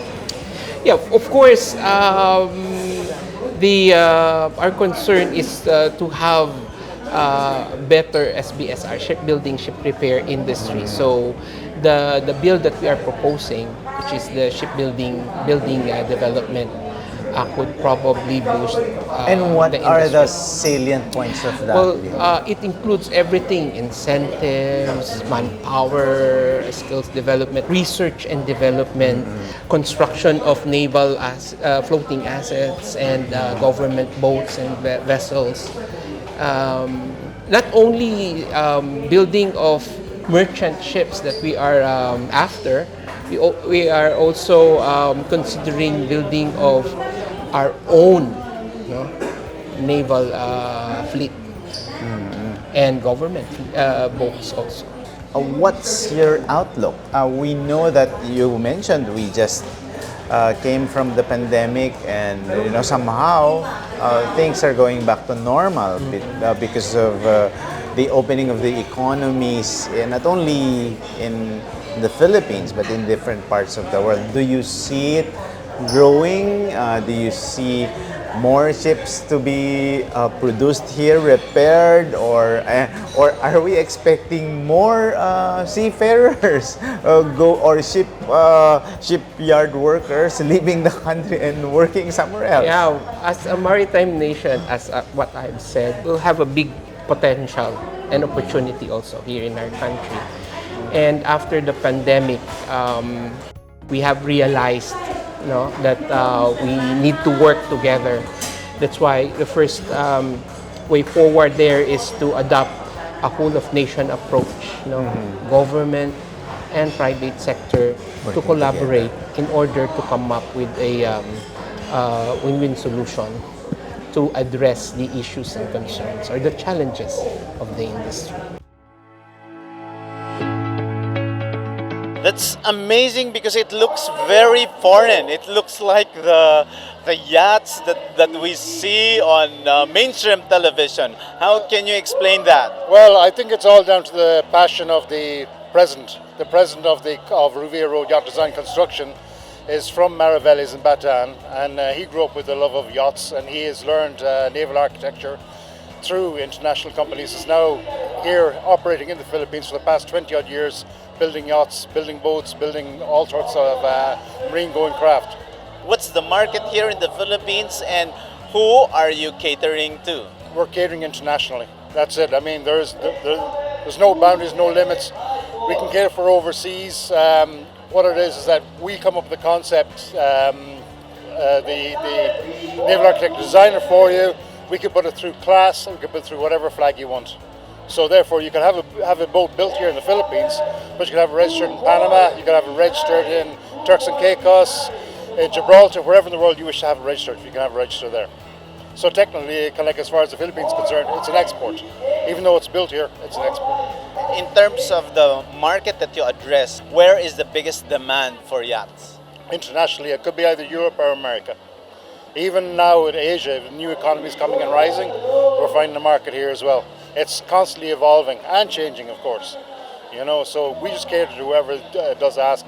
We can do from the ground roots design up. We can do basic construction here for finishing abroad, whatever. When you look at the designs, are these somehow customized, or are there standards also that you mass produce? Every design to the customers or the clientele's prerequisites. On top of that, we also do international standards as well, like Marina, Lloyd's, whatever the classification society demands of us with regards to a matter of health and safety, solid safety of lives at sea, and MARPOL regulations. We can build to that standard as well. So that's pretty tough because, of course, each country or each continent has specific standards and preferences. So how do you adjust to that in terms of design and production? Well, we just have to keep on top of it all the time. These class societies are always changing the regulations almost, 2-3 times a year. We just keep on top of it. We correspond with these class societies and make sure that we're filling their needs. And of course, at the end of the day, it is their class surveyor that comes to us, has a look at what we've done, and they deem if it's fit for purpose or not. Furthermore, there is the flag state. They have their own surveyor. We're getting registered someplace abroad. They will send their surveyor in, have a look at what we've done, and they say, yes, it's fit for purpose. We can fly their flag. We can sail the yacht under their class and their standard. Well, to be absolutely honest, the reason why I came here in the first place 10 years ago was to get a boat built. And I was looking at all of Asia. And what actually sold me to the Philippines was, first of all and foremost, was that English is a second language here. So therefore it's very, very easy to communicate with people. And second of all, the people themselves. It was a home away from home as far as I was concerned. The first thing I'd done when I went back to the UK was book my holidays and time to come back here again. And now I live here permanently. Wow. So yeah, I mean, I think it really is just the start of something great. It really is.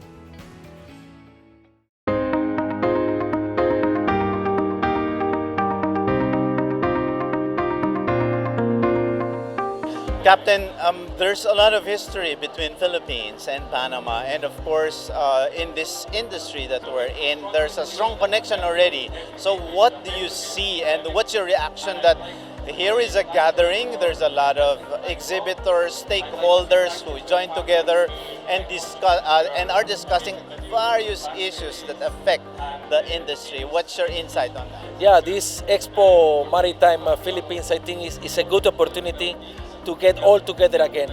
Let's say during the pandemic and the COVID, everybody was like separately and only in video conference, and it's good to came all together again to fly around the world and get the connections between flag state registered shipping owners, managing agencies, and especially the seafarers, because the seafarers demonstrated during the pandemic that there was a heart of the world, because the ship will not be able to move without the seafarers from all around the world. And I understand you were giving us a data on how huge Filipino seafarers are. Can you give us an update on that? Yes, we as number one ship registry of the world, Panama, we have the manpower of Filipinos. They are very important for us. It represents more than 55% of our manpower on board. We have approximately over 350,000 seafarers on board our ships. This 55% is under Filipino seafarers. And so far, why is that so? Why are you choosing Filipino seafarers over other nationalities? Because number one manpower on board the ships, no matter from which flag they are flying on their ships, are from Philippines. Number one is Philippines, Filipino crew. Number second is, I think, Russia. Number three is Indonesia. Number four is China. And number five is India. So the number one manpower on board the ships around the world are from Philippines.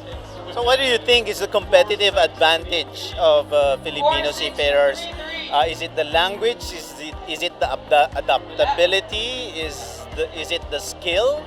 Me as a seafarer for more than 12 years working on board ships, I've been working with Filipinos. Filipinos are very hard worker, noble people. They are knowledgeable. And what we see with the training centers that we are approved here in Philippines by the Panama Maritime Authority, they have good infrastructure, good instructors, good simulators. And you know, especially the Filipinos are very hard workers. That's why most of the shipping owners, they want to choose a Filipino.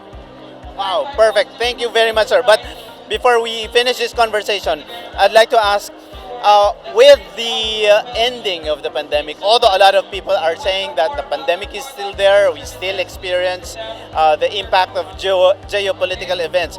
What do you see is the future of the maritime industry, especially here in the Philippines?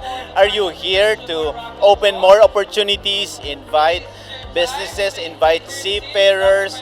What would be your concrete initiatives to help the industry? As a number one ship registry of the world with more than 8,600 ships under Panama flags, we need to keep going.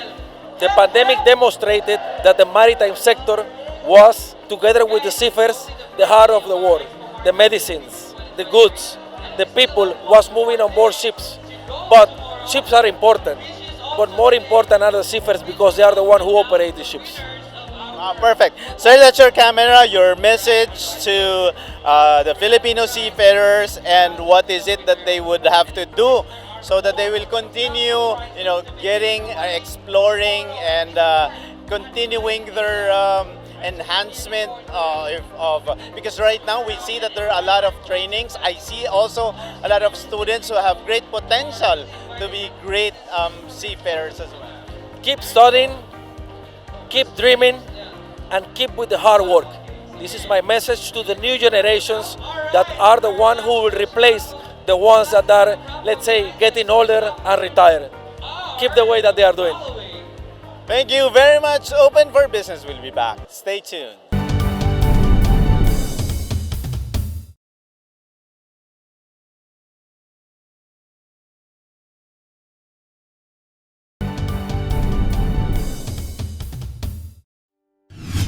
The maritime industry is part and parcel of our lives. Its stakeholders, from the shipbuilding companies to our seafarers, are the unsung heroes of our economy, given their contribution to our GDP.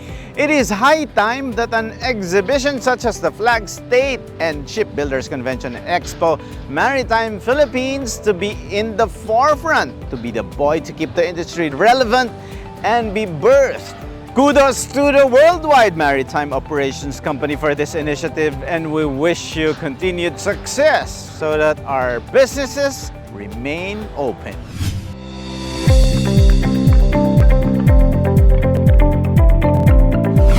And with that, our quote of the week is from the 32nd U.S. President Franklin D. Roosevelt. He said, "To reach a port, we must sail, sail, not tie at anchor. Sail, not drift."